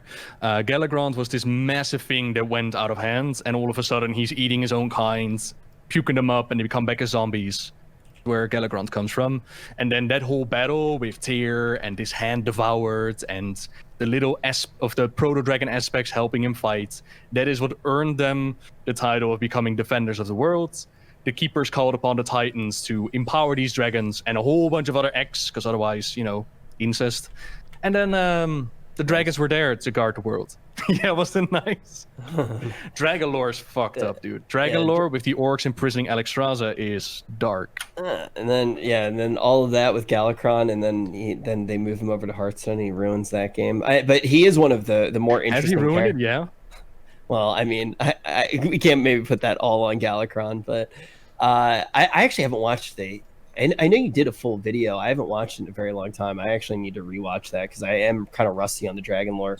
So Dawn of the Aspects. Kayla's done a machinima for that. It looks so cool. What about Deathwing? Is he in the Shadowlands? I hope so. Wait, really? Oh yeah, because Ysera's in the Shadowlands, so maybe we'd see Deathwing and the Maw. And Galakrond, and maybe there's like a little pocket in the Shadowlands with just dragons there, and that's gonna be my covenant and my domain. Hell yeah. Wouldn't Galakrond be like the size of one of the yeah, the guy's fucking massive. Like, you guys know how big Deathwing is. That's Deathwing right there in that picture. He would just be in the background on the horizon, and the sun is slowly rising. You're like, huh, what a weird little shape. And that is just Galakrond chilling there, together with Deathwing and all the other massive dragons. Yeah. Yeah, like, I don't know. That's one thing I'm kind of curious about. Like, I feel like they have an opportunity to, like, bring back characters that are just, like, these massive, like, mythical characters like Galakrond or something like that, and just show the players, like, how badass that could be. Like, I'd like to see a really, really large boss fight. because every single time that we see it, we're either just fighting their feet, or it's like a weird thing in the skybox or something like that with N'Zoth. Like, I was hoping that, like, we'd see that with Deathwing, with, like, how big he was. And, like, we never really got an idea of, like, the scale of how would you fight against Deathwing, for example. But wouldn't you just end up with another bridge boss fight? Like, how would you design a fight where you're fighting something that you can't see on the screen anymore without, you know, fighting their toes and whatnot? Well, I don't know. You'd, like, maybe start off the fight in, like, the first phase and everybody be in vehicles. And, like, then you'd, like, knock them down. And then, like, maybe you'd have them grounded, and then, like, maybe the first, like, second phase would be, like, you fighting his head and, like, just kind of attacking the first half of him. Yeah, it's like, well, which was like the head of Deathwing. It feels better. Well, right? well, like, think about. I mean, sucks. This is a cool type of fight in other games. Spine of Deathwing was not necessarily done really well, but I mean, look at Shadow of the Colossus, for example. I mean, those are some of the coolest boss fights that have ever existed. Like, you're literally climbing up the back of the monster, you're fighting your way up, and things like that. That hasn't necessarily been something that was very cinematic in WoW yet. That felt like an engaging boss fight. I'm definitely scared of having another Spine of Deathwing, but at the same time, I would love to have a Shadow of Colossus style fight. And what about the? Wait just a second. Somebody asked something in chat. I wanted to actually address this here. What about the Dragon Isles? Do you think that's going to happen in Shadowlands? Because, like, that's been a thing ever since vanilla. Yeah. I'm trying to remember if there was actually a mention of it. Wasn't Raffion chilling on the Dragon Isles, or was it just everybody? I think he was actually. Wait, I actually don't know what the Dragon Isles are. Dragon Isles are this classic concept. There was recently a book that came out about classic development and things that didn't make it into the game and ideas behind it. And part of it was about the Dragon Isles. And that's pretty much all we know. It was like a concept. Yeah. So will it be part of the expansion? Maybe. It could be cool. But it kind of seems to be more fitting with the whole Raffion storyline that just didn't really happen. Yeah, it's pretty much... Yep. Yeah, I don't know. Why was Anduin mad at Raffion? Oh, lovers quarrel. Anduin and Raffion become bestest buddies in Mist of Pandaria, right? Anduin gets all his bones crushed, and Raffion just talks with him and chills with him. They're great. Then comes the book War Crimes, where Garrosh is placed on trial, and he is sent over to alternate Draenor with Kairos Dormu. However, Raffion was also in on that plan, and he knocked out Anduin, and he helped set Garrosh free. Garrosh free meant that alternate Gul'dan was sent over to Azeroth. Oh, shit. Alternate Gul'dan sent over to Azeroth means Daddy exploded. And that's why he's like, how dare you? But there's also the part, like, if you start thinking about it, then there's like a million people you can blame for Varian's death. There's also the part, more to the point, N'Zoth is like whispering to him, and Anduin as a Shadow Priest is sensitive to it. And that's kind of the point of the cinematic, like, when will N'Zoth attack? You're already under attack, and that's why you're acting out of character. I actually have a weird question. So there was this one dude in my chat which actually made me think of it, and his name's like Gul'dan like something, and he was like being kind of annoying, and I yelled at him and I said, you named yourself after the biggest loser in World of Warcraft lore, period, right? Because, like, think about it, Gul'dan's come back multiple times just to lose. Are you kidding? Gul'dan is a badass. I think Gul'dan is the biggest loser in World of Warcraft history. Think about it. He does nothing but hold L's. Like, and he literally gets a whole alternate timeline, and he comes back and he still loses. Is Gul'dan the biggest loser in World of Warcraft lore, period? Like, yeah, he got his ass beat by Illidan Stormrage. Yeah, okay, sure. But before that, I mean, like, even in the movie, he hugs somebody and they fucking die. Like, Gul'dan is a badass, dude. Like, he is the most badass warlock in the whole game. Like, I'm saying, like, no, man. Like, has anybody lost more times than Gul'dan? Kael'thas. Yep, there you go. So, are we gonna have 2 Gul'dan spirits in the Shadowlands? Well, that's the thing with alternate realities. That's gonna be awkward. It's a good question. Even if, like, I've done a more detailed thing on it. When it comes to alternate realities, if you leave them alone, they vanish. So there's not going to be a million of a single character. Right. When it comes to Gul'dan, both versions have died on Azeroth, and I would love it if they made like a little campfire where he's talking to each other, and then he offers something to drink, and he goes like drink, and then the other one goes like drink, and then they have a little conversation. But that is entirely up to Blizzard if they want to go that route or not. At the end of the day, in the Shadowlands, only a few are allowed to actually keep their original body, like Uther, Papa Smurf, the purple one. Mm-hmm. You can actually see his face, but all the other ones, all the other Kyrians, they're basic Kyrian blue, but they are Tauren or they are any other kind of race. Like you've seen one that has like an editor as a memory, so you know that there are memories connected to not just being this Kyrian blue guy. Yeah. So even if there are 5 million Gul'dans running around, you might even notice them. They might just be the things that you free in the maw. Could they merge? Like, could that anima like condense on itself and all of those experience kind of live in one body maybe? And I'm just like actually just spitballing there. I mean, that's the kind of worms that they opened up, and this goes back to the Draenor time, where at some point they were like, oh yeah, the Twisted Nether that transcends all realities, and it's like, hang on, we got 2 Valens, but 1 Killjade and an Archimonde? What? And that's just the kind of worms that they opened up back then, and it hasn't fixed itself. I always feel like whenever a story introduces time travel, everything's out the window. Like, do you think that they will ever make an expansion not canon? God, like, could they literally just go like, yo, WoD They almost did that with WoD. I mean, like, really, what really came out of WoD? Gul'dan. Magar Orcs, Gul'dan starting off the next expansion. Yeah. Garrosh death. Thrall depressed. There's a couple of moments. Yeah, I mean, I thought about it, and it was actually like WoD had no real consequence on the storyline besides resurrecting Gul'dan, basically. Like, I feel like everything else was kind of just like pointless.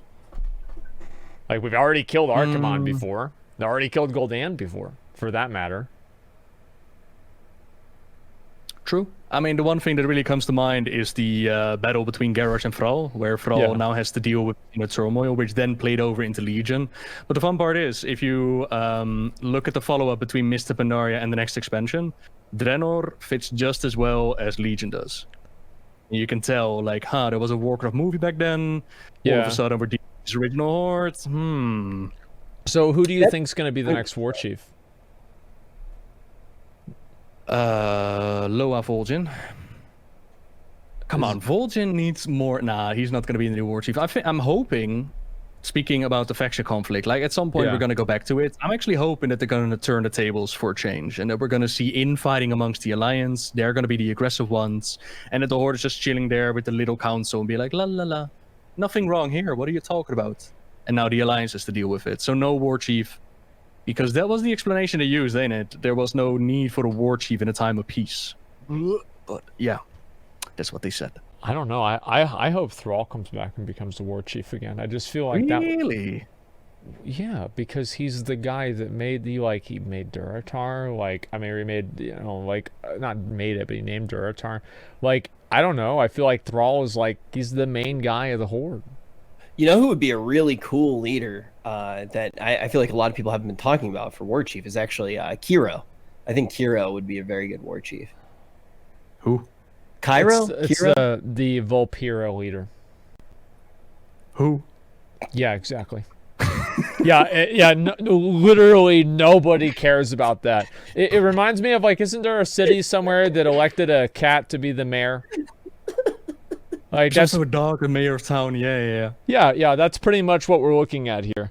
Like, I don't know. I feel like there's a lot of people that probably have a ton of questions for Nobbel here, Rich. Why don't we take some of the questions from the audience? We'll do a little bit more time for questions here, because I know a lot of people are probably curious. Yeah. You don't need to link me to the Wikipedia article for Cairo. You really don't. I don't care. It's a good read. Yeah. Chad, he linked the goddamn article. Yeah. Yif, brother. Yif. Oh my god, dude.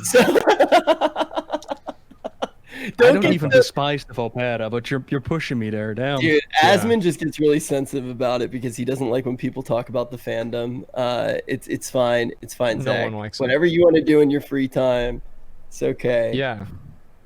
Let's take a look though at some of the questions. I'm actually taking a look at the Discord right now. I'll pull up in Twitter as well. There are some really good questions asked. Here, let me pull. Wow, people actually, when they ask the questions in the Discord as well, they actually put the lines on them and said "spoiler alert," which is pretty cool. Oh, very nice. That's good. Yeah, that's actually really cool. Does Nobbel? This was asked actually like 3 days ago. Does Nobbel think we will see Sylvanas' redemption, where we learn that death is broken for the overall good of the cosmos, or does he think that the plot is selfish to her to keep her out of the maw that we know she fears the most? We kind of touched upon it. When it comes to Sylvanas, she went from somebody victimized, right? The whole resurrection of Arthas and whatever happened there until she got her body back in the Forsaken. Her motivation then became getting vengeance. She got her vengeance, she killed herself, she ended up in hell, and her motivation became staying alive. Now we realize, now we learn that there is more behind it. There's a jailer, covenant, all that's gone. They give it a redemption story, they can, but would people enjoy it? Like, what are you gonna do with somebody who literally caused the genocide of a race and be like, yes, sorry guys, it was for the greater good, my bad? Like, do you expect the Night Elves to be like, oh, well, I mean, all my people are dead, but if it's for the greater good, then that's fine, right? Well, they did that with Urel like that. and Grom, right? Wouldn't be the first time. Oh god, Draenor's free turnaround. Don't remind me. Yeah, that seems fine with me. I mean, shit, I wouldn't be surprised. I actually think that another outcome would be they make Sylvanas the jailer. I think that could happen. Yeah. Like, if your goal is to stay out of hell and you don't want to be tormented, then you might as well rule hell, innit? Yeah. Yeah, and like that's what could happen. I don't know. Like, it doesn't really. I don't know if being the jailer is like a good thing or not, I guess. You know, is it like the Lich King where it's kind of like, okay, well, now I have to deal with all these fucking skeletons all the time? Or is it like, you know, being Sargeras and you get to go around with the Burning Legion, just do whatever the hell you want, you know what I mean? Well, they need to shackle him down, so I'm imagining that being the jailer is not a voluntary job. Yeah, like, you're not going to volunteer to do it. Yeah. All right, Rich, So- what's the next one?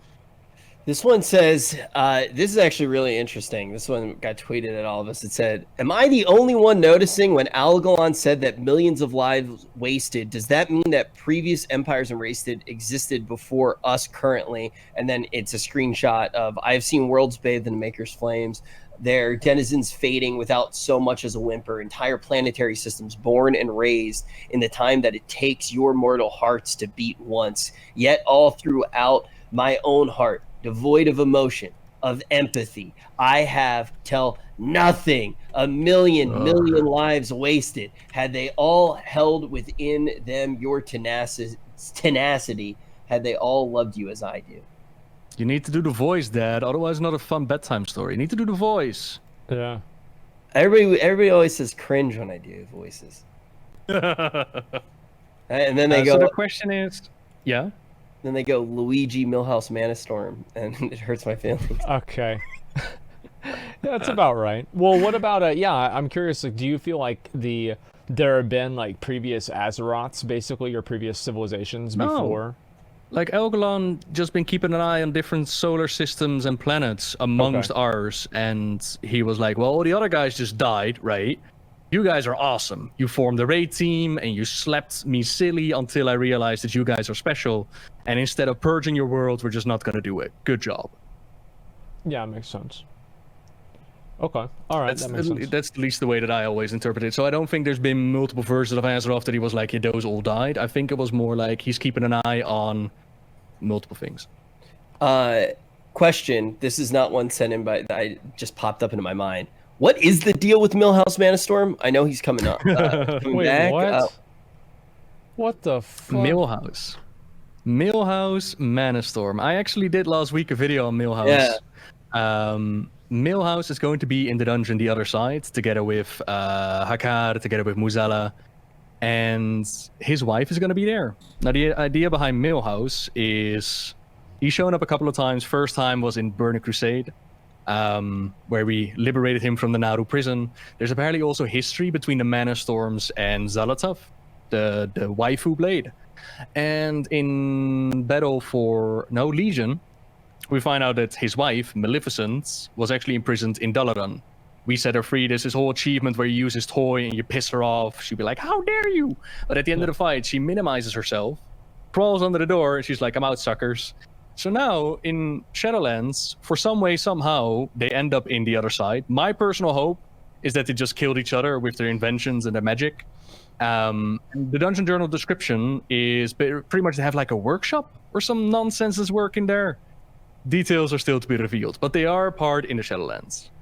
Asmon, I actually linked, if you want to play it without sound, like a little bit of a video about Millhouse coming back as B-roll as we continue to ask these questions. Where is it? Where'd you send it? Is that the right video? It's the YouTube video that I just linked. It actually fully describes Millhouse Manastorm coming back. If you just want to play it, all right, without audio, that YouTube video. But I'm gonna keep on moving through everything here. So one of the other questions: can you ask Nobbel why every other mortal soul has their covenant determined by the actions of life, but we as the players get to choose our own covenant? It doesn't make much sense. We're special. We don't die. Rich, I think you sent me the wrong video. it's right, dude. This is... No, it's right. Just watch it, did they make the graphics better? Because this looks pretty good. Yeah, it's a good. You can actually listen with sound too. It's actually it fully breaks down. No. Hola, me old chum. I'm not a gnolf. Okay. I'm not a gnoblin. Really? I'm a gnome, and you've been. No. This is Millhouse Manastorm. This was a meme 2 years ago, Rich. Dying. Oh my god. Dude, imagine getting gnomed in 2020, you idiot. Okay, dude. Okay, dude. Okay, all right. I'm scrolling down. All right, let's get to the next question. Dude, I love how the suggested video after getting gnomed is just yours. Yeah, I know. I see that. Don't worry. All right. Let me look for another question. Can we see a split in the alliance in Shadowlands? Tyranda's desire for revenge. Yeah, I saw a little bit about like a quest line or scenario with Tyranda. Is she gonna die? Doubt it. Possible, but doubt it. The quest line is Tyranda became like the Night Warrior during Battle for Azeroth. As we mentioned before, her people were turned into crispy little marshmallows, and she wanted her vengeance. So she like called upon the wrath of a loon, became her warrior.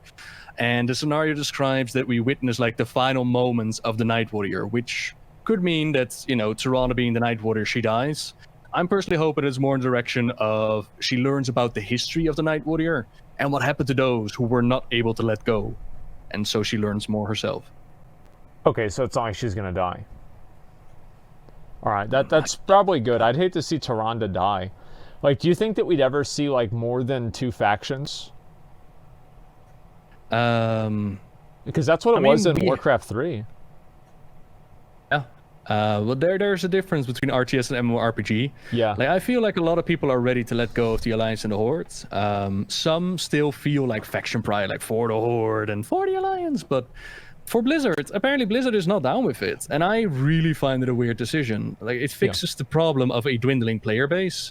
It fixes the problem of the ratios being imbalanced, so you no longer have an excuse because you can party with the Horde or the Alliance. Just let people play with each other. You can still talk about faction war, because every single expansion we're working together against this big bad, but also killing each other. So why not actually let us work together against the big bad? I don't get it. I'm kind of curious. I might do like a poll or something later. How many people would actually be down with the factions getting removed, and how many people would actually be like enraged by it? Because I feel like there are definitely. I feel like it's pretty split. I personally would be okay if the factions got rid of, or if they were just completely gone. But I know a lot of people. I mean, I'm more talking about like gameplay wise, that you're actually able to play with the other faction. Like, sure enough, there's always going to be a Horde and there's always going to be an Alliance, but I just let each other make groups and whatnot. And when it comes to no faction at all, doubt. The game is too much built upon faction in it. Capital cities, reputations, rewards, and whatnot. Yeah, I feel like that'd just be so weird. It'd be like that one guy that went around and he collected all the flowers to get to max level. And like he just sits, double agent, remember him? Yeah, it'd be Pandaren just- pacifist. Yeah, the pacifist. Yeah, that's kind of what I would expect it to be. It'd be kind of weird. I don't know. Like, I guess the main thing that I'm kind of concerned about with Shadowlands is, like, one problem that I think WoW has kind of had, and they've done a little bit better job on this recently, is, like, kind of developing new characters rather than kind of reusing old ones. And, like, I think, like, Garrosh, for example, is a character that was created in World of Warcraft and is actually a very, very good character. And how do you feel like the character like development has been like recently, like in terms of like making characters that are as important to players as the old characters like Tyrande and Malfurion and Illidan? As important, they're not quite there yet, but there are definitely building blocks placed down. Think a Princess Talungi or a Flynn Fairwind. Like, Flynn Fairwind has been embraced. A Zappy Boy that everybody's like, oh, Zappy Boy was going to get his part to play in the upcoming book. They're building blocks, but as everything, it needs time to grow and time to develop. And I'm hoping that at some point they're going to have the balls to actually let go of what has been established and just go deeper into what's new. Like, even the allied races could deserve a lot more storytelling. Like, a Nightborn is like, yeah, we did the Legion thing and now we just follow the Horde wherever they go. Yeah. No. Like, what the hell? There's just been this war chief that abandoned this faction that we just joined. Maybe we should take a step back and reevaluate what we're doing. Why are we part of the Hordes? Yeah, maybe this whole Horde thing isn't a good idea. Not exactly. Imagine the Lungi. It's like, I joined the Horde, you know, I kind of felt like this was the right idea, and I end up with my fleet destroyed, my father dead, and now the war chief is built. Are we the bad guys? Guys, did anybody forget to tell me? Yeah, it's kind of what happened to me. Like, I don't know. I've always felt like it kind of happened that way, where the Horde just feel like they're kind of the aggressors in a way. And also, it sucks.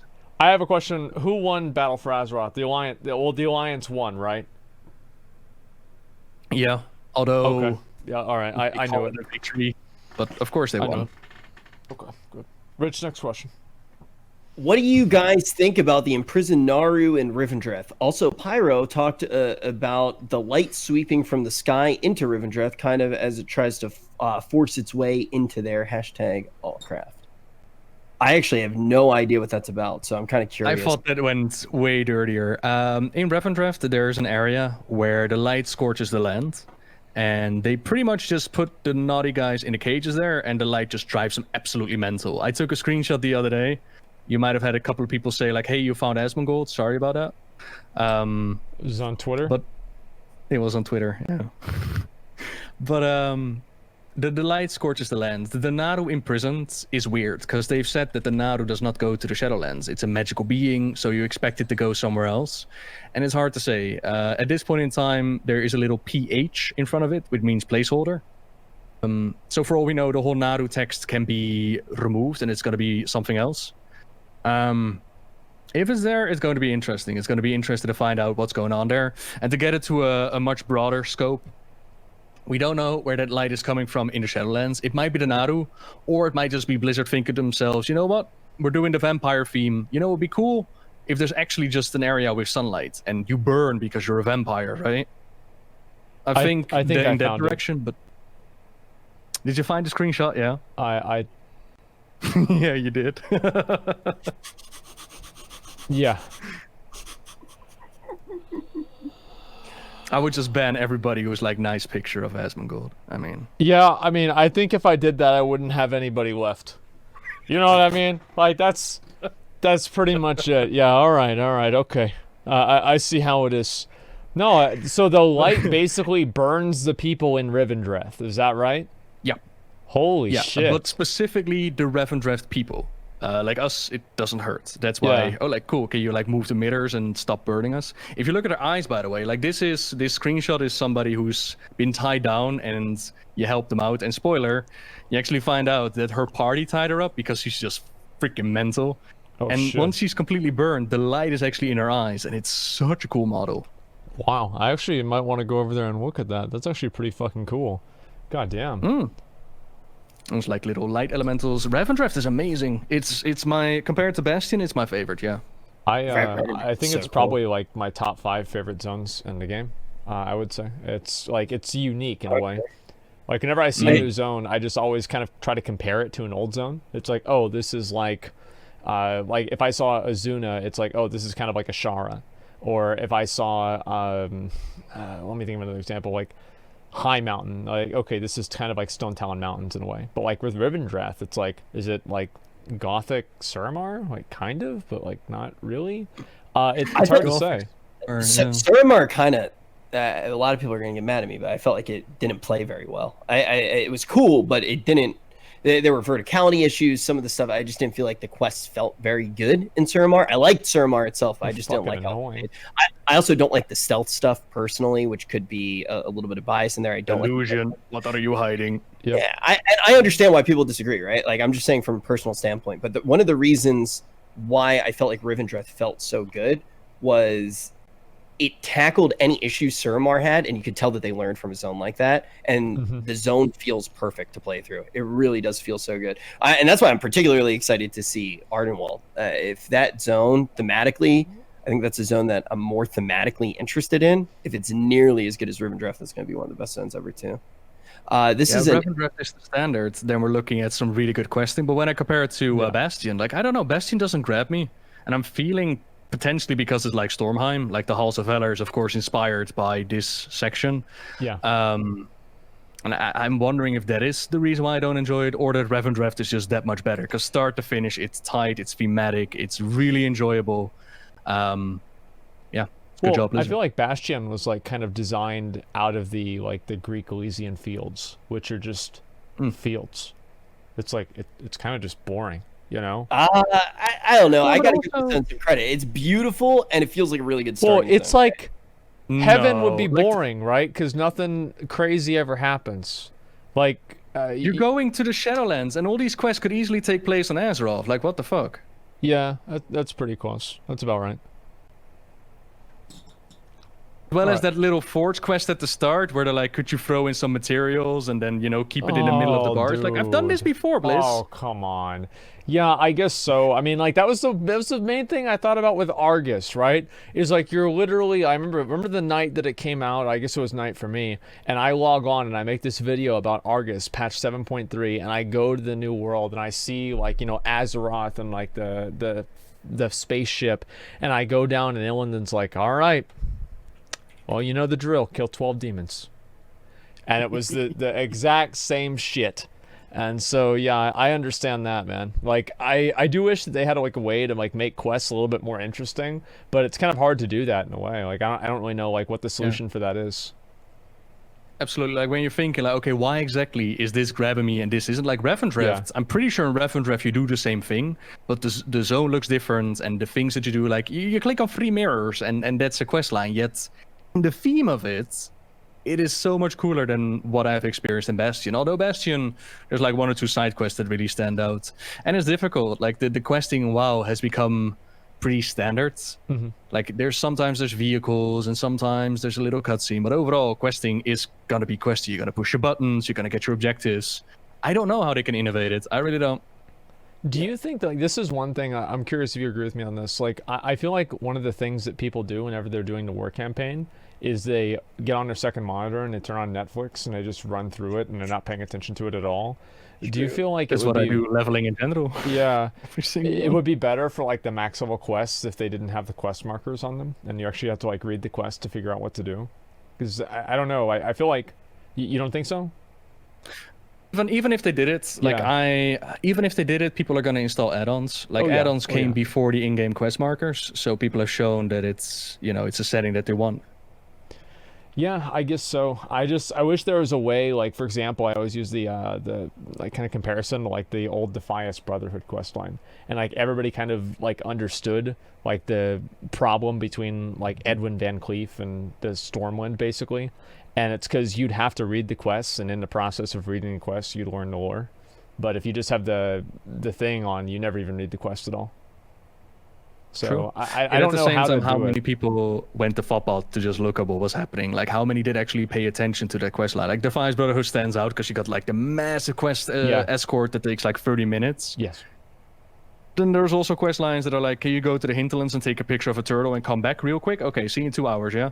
Like, not all of them had that storytelling. As well as to the point, like, do you need to read the quest text in order to find your destination? I don't think people would swallow it anymore. You don't think so? Like, it just it's a relic of a bygone era of being able to go look things up and figure them out. Yeah, like seeing it's how sad in a everything way. is, data mine and wowheads. Yeah. There are video guides out on where to go, add-ons to tell you exactly this is your leveling path. I don't think people are looking for their own little treasure hunt anymore, even though it is kind of fun, to be honest. Yeah. Yeah, I mean, I feel like people. It was blowing me. So the other night, I was doing the Lucid Nightmare quest because I hadn't done it yet, and I was hand drawing out the entire map, and I very easily. I very easily could have completed it, but I didn't want to because I wanted to do it again today because it was so much fun. So I spent 14 hours in there doing it, but that was just because I was enjoying it so much. And I was hand drawing everything, and everybody just kept going, there's an add-on. Just download the add-on, dude. Just download the add-on. And it was actually annoying me so much. I was like, no, like, don't you guys this is actually challenging and fun, and it's unique. And I feel like there is just that mentality of why do anything when you can just download an add-on to do it.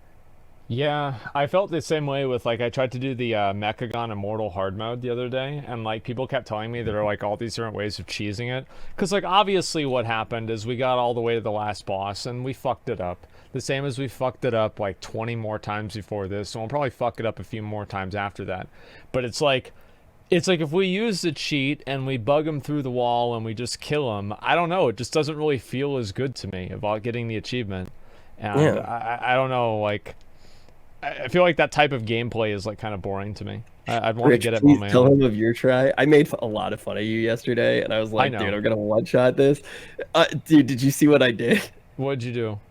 We forgot that we were deathless. Everything was going perfect. We get to the boss. We forgot to hit the poop on the dog boss or whatever it is. The one that's so we got there and we were in hard mode and we had to restart the entire thing, and then I died on the first boss. Wait. How do you die in normal Mechagon Mythic? I was tweeting at you. Okay, so you were AFK. I was already tweeting at you. Are you fucking? Oh my god, dude. Oh my god. Okay. Hey, we get to do it next week. It's gonna be really fun. Yeah, that's great. You get to keep the content going. You want to do 2 more questions, Rich? Yeah. So this is something that we already talked about, but kind of through a different lens. This is kind of a quick one, but I do want to bring it up because I think it's interesting. People are talking about the fact that it's like, wait, we have like one dead villain, for example. So we have characters where half of their realities are dead and then the other half are alive, which I just think is kind of a weird thing to have to deal with. How do you think that we could see a character that's half dead potentially be in the Shadowlands like a Velen? Do you think we could see him? Like half dead, as in our version is still alive, but the alternate version is dead? Yeah. Maybe. Like, the question is, if there are alternate realities, are there also alternate Shadowlands? And the answer to that question might be... Yeah. There is a quest line in the Death Knight Order Hall from Legion, in which you need to get the 4 horsemen going, and you need to get these essences from these souls, and you send your followers out into the Shadowlands. One of these souls is Soulbind Niami, which is the boss of the Akunai dungeon. Did I say that right? The one in Telador. Yeah, I think that's how you say it. Alkandun? Alkandun, that one. Yeah.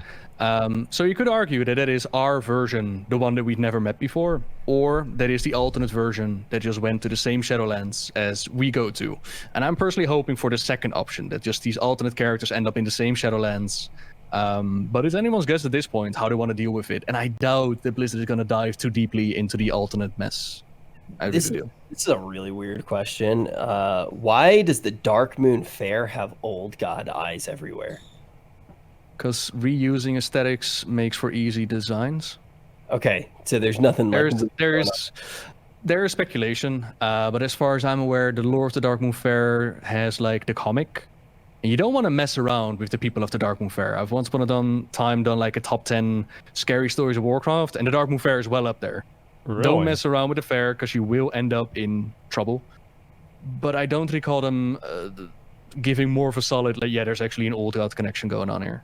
Okay. I might be wrong. I might have to do some research. Well, I know that a lot of stuff's based off of like H.P. Lovecraft short stories, and there's actually like a very, very good. I don't know if you've ever read the Cats of Ulthir. It's literally a one-page piece of flash fiction, but it's about like a traveling fair that is kind of there's like a little bit of maybe old gods power stuff going on there. Very good short story. If anybody ever does want to have a read, do you think life as a force is dangerous? Remember the Everbloom dungeon in Warlords of Draenor? Oh, and how yeah. it's consuming everything, making it immortal. Yeah, is A&R somehow a malevolent force? I think any power on the spectrum of the cosmology charts can be seen good or evil. Good or evil is a social construct that we design, like if you do this, this is good, and if you do this, this is evil.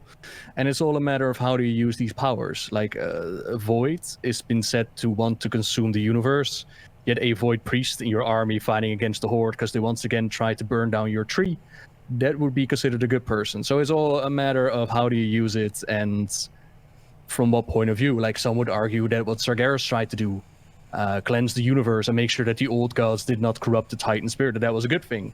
But for those living on a Titan spirit, it's a bad thing. So that's all perspective. Yeah. Which is, if we want to drag it back to the Shadowlands, considering that the Arbiter apparently deems certain souls irredeemable, that is very much a mortal mindset of, okay, what is irredeemable? Like good or bad, doing things. It's all a matter of perspective. And I'm hoping that they're actually going to explain, like, okay, what makes it that the jailer dude and all the people in the Maw, why is a Arthas irredeemable, but a Kael'thas is not? Who invented this whole plateau of naughty to irredeemable? Shit. Okay. All right. Well, that makes sense. Wow, we're getting really philosophical. There's one more question. Can you rationalize how the Alliance could get Lordaeron back? How could the Alliance get Lordaeron back? First, they infiltrated Forsaken with Kalia Menethil. Kalia Menethil is connected to Jaina. Jaina asked Kalia, like, look, people are really upset. They really want the Lordaeron back. How about I cleanse it, right? You go chill, and you go live in the burned down husk of Teldrassil, because you're undead, you don't care. And we give back Lordaeron. And she's like, yeah, cool. All right. Well, then there we go. That's the plot for the next expansion, then, I hope. That's perfect. I honestly, man, like, whenever I heard about the battle for Lordaeron and everything, I was like, this is it, boys. Deuce Volt, like, we're getting our fucking city back. This is it.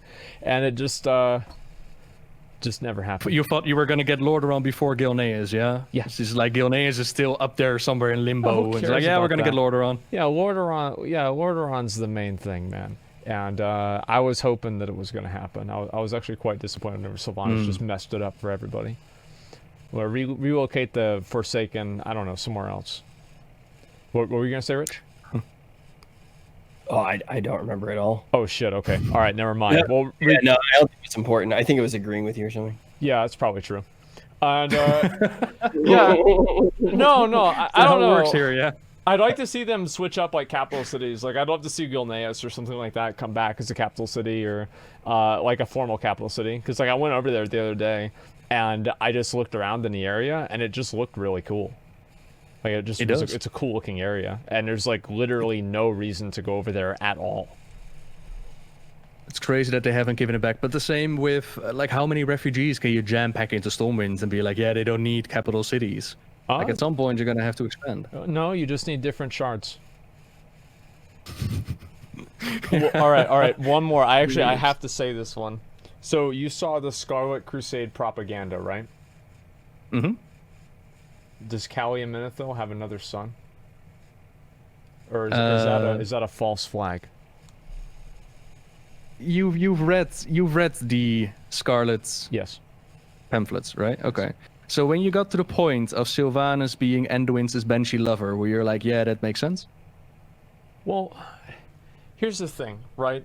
Is that you have conspiracies. And conspiracies, most of the time, like 10% of the conspiracy is true, and the other 90% is fiction.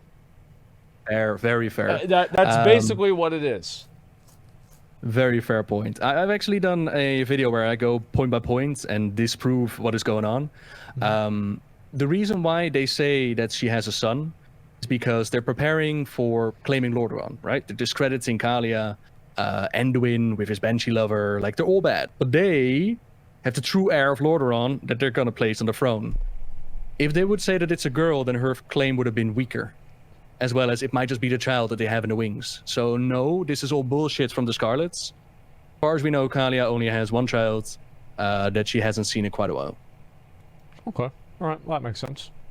Yeah. I mean, I'll be honest, man. Like, this has been eye-opening for me. Like, there's a lot of these lore things that I have no real idea about. And I think the main thing is whenever I have an idea about it, then it turns out that idea is totally fucking wrong. Like the Titans, I thought every planet was a Titan. Like, I had no idea. So, Nobbel, thank you very much. That was like an hour ago. Man. Are you still on that one? Yet? Well, it's like, and then because people are like, no, idiot, what about Draenor? And I was like, yeah, what about Draenor? Like, wait, was that a planet? Yeah, I guess it was a planet. I don't know. I started thinking about it. And I don't know. It was very, very enlightening. I'll definitely say that. So thank you very much for coming on, man. I really appreciate it. It was great fun. Great questions as well for everybody who sent them in and whatnot. Yeah. I love talking about it. Hope everybody had as much fun as I had. Oh. We've been waiting for this episode for a really long time. Thank you so much. Yeah. It was one of those things too where the second that messaged you on Twitter and you got back, we just told everybody. We were like, "Yo, it's happening! It's happening!" Yeah. So we've been looking forward to it. It was a lot of fun, and everybody, be sure to check out not only Nobbel's stream but also his YouTube channel. Yep. I literally religiously watch those videos, and like right now I know you said you have the Millhouse video that recently came out, the what happens to death in WoW video that recently came out, and then the zone videos that recently came out. So and the Scarlets are at it again. If you want to know about Scarlet propaganda and why it's bullshit, the Scarlets are at it again. Do you have a video on that out yet? Yeah. Oh man, like I'm excited. Stream content. Yes, that's exactly right. Yeah, exactly. But yeah, anyway, guys, please go ahead and link Nobbel's social media and chat, and you guys make sure to go ahead and follow them and watch his videos. You make some of the best lore videos for WoW that we have. So thank you very much for coming on the show and expanding our knowledge. With the new expansion, there are so many new questions, and at least we've had some of them answered today. Cool. Yeah, can't wait for what Shadowlands gonna bring. And if you ever want to do it again, I mean, you got my number, ain't it? Hi. Yeah, I think definitely the plan is like once again. they actually start to give us like kind of more of the zones and stuff like that, we're definitely gonna want to have you back on to actually kind of take that full look at what's going on with the expansion. We'll definitely be looking forward to it. Thank you again, man. Yep. Cool. Well, anyway, guys, thank you very much for watching today. This episode of Allcraft. We are going to be doing the after show on Rich's channel in just a little bit, so we'll go ahead and wrap this. You know what the funny thing about this is? Rich is trying to be clever with that. He's right next to Shaw. Shaw's dead. You know what that means? It means he didn't get the mount. Fuck you, dude. Is that your wrapping up Raptor? Yeah. Is that what's happening right there, Luigi? Yeah. We're wrapping up. That's real clever. Real clever, Rich. Okay, anyway, thank you very much for coming on, Nobbel. I really appreciate it. I'll go ahead and I'll wrap up my stream, and Rich, I'll go ahead and I'll see you on yours. Sound good? Yeah, see you in a little bit. Yeah. Nobbel, thanks again very much for watching. Guys, please follow Nobbel, Nobbel87, and on YouTube too, right? YouTube, Twitter, Facebook, Pornhub, Instagram, all the locations. Yeah. Just type in Nobbel87 or Nobbel Lore and you'll find your way there. Hey, there it is. Great. All right, man. Thanks a lot for coming on. I really, really appreciate it. And I'll talk to you guys later. Bye-bye. All right, peace. Bye.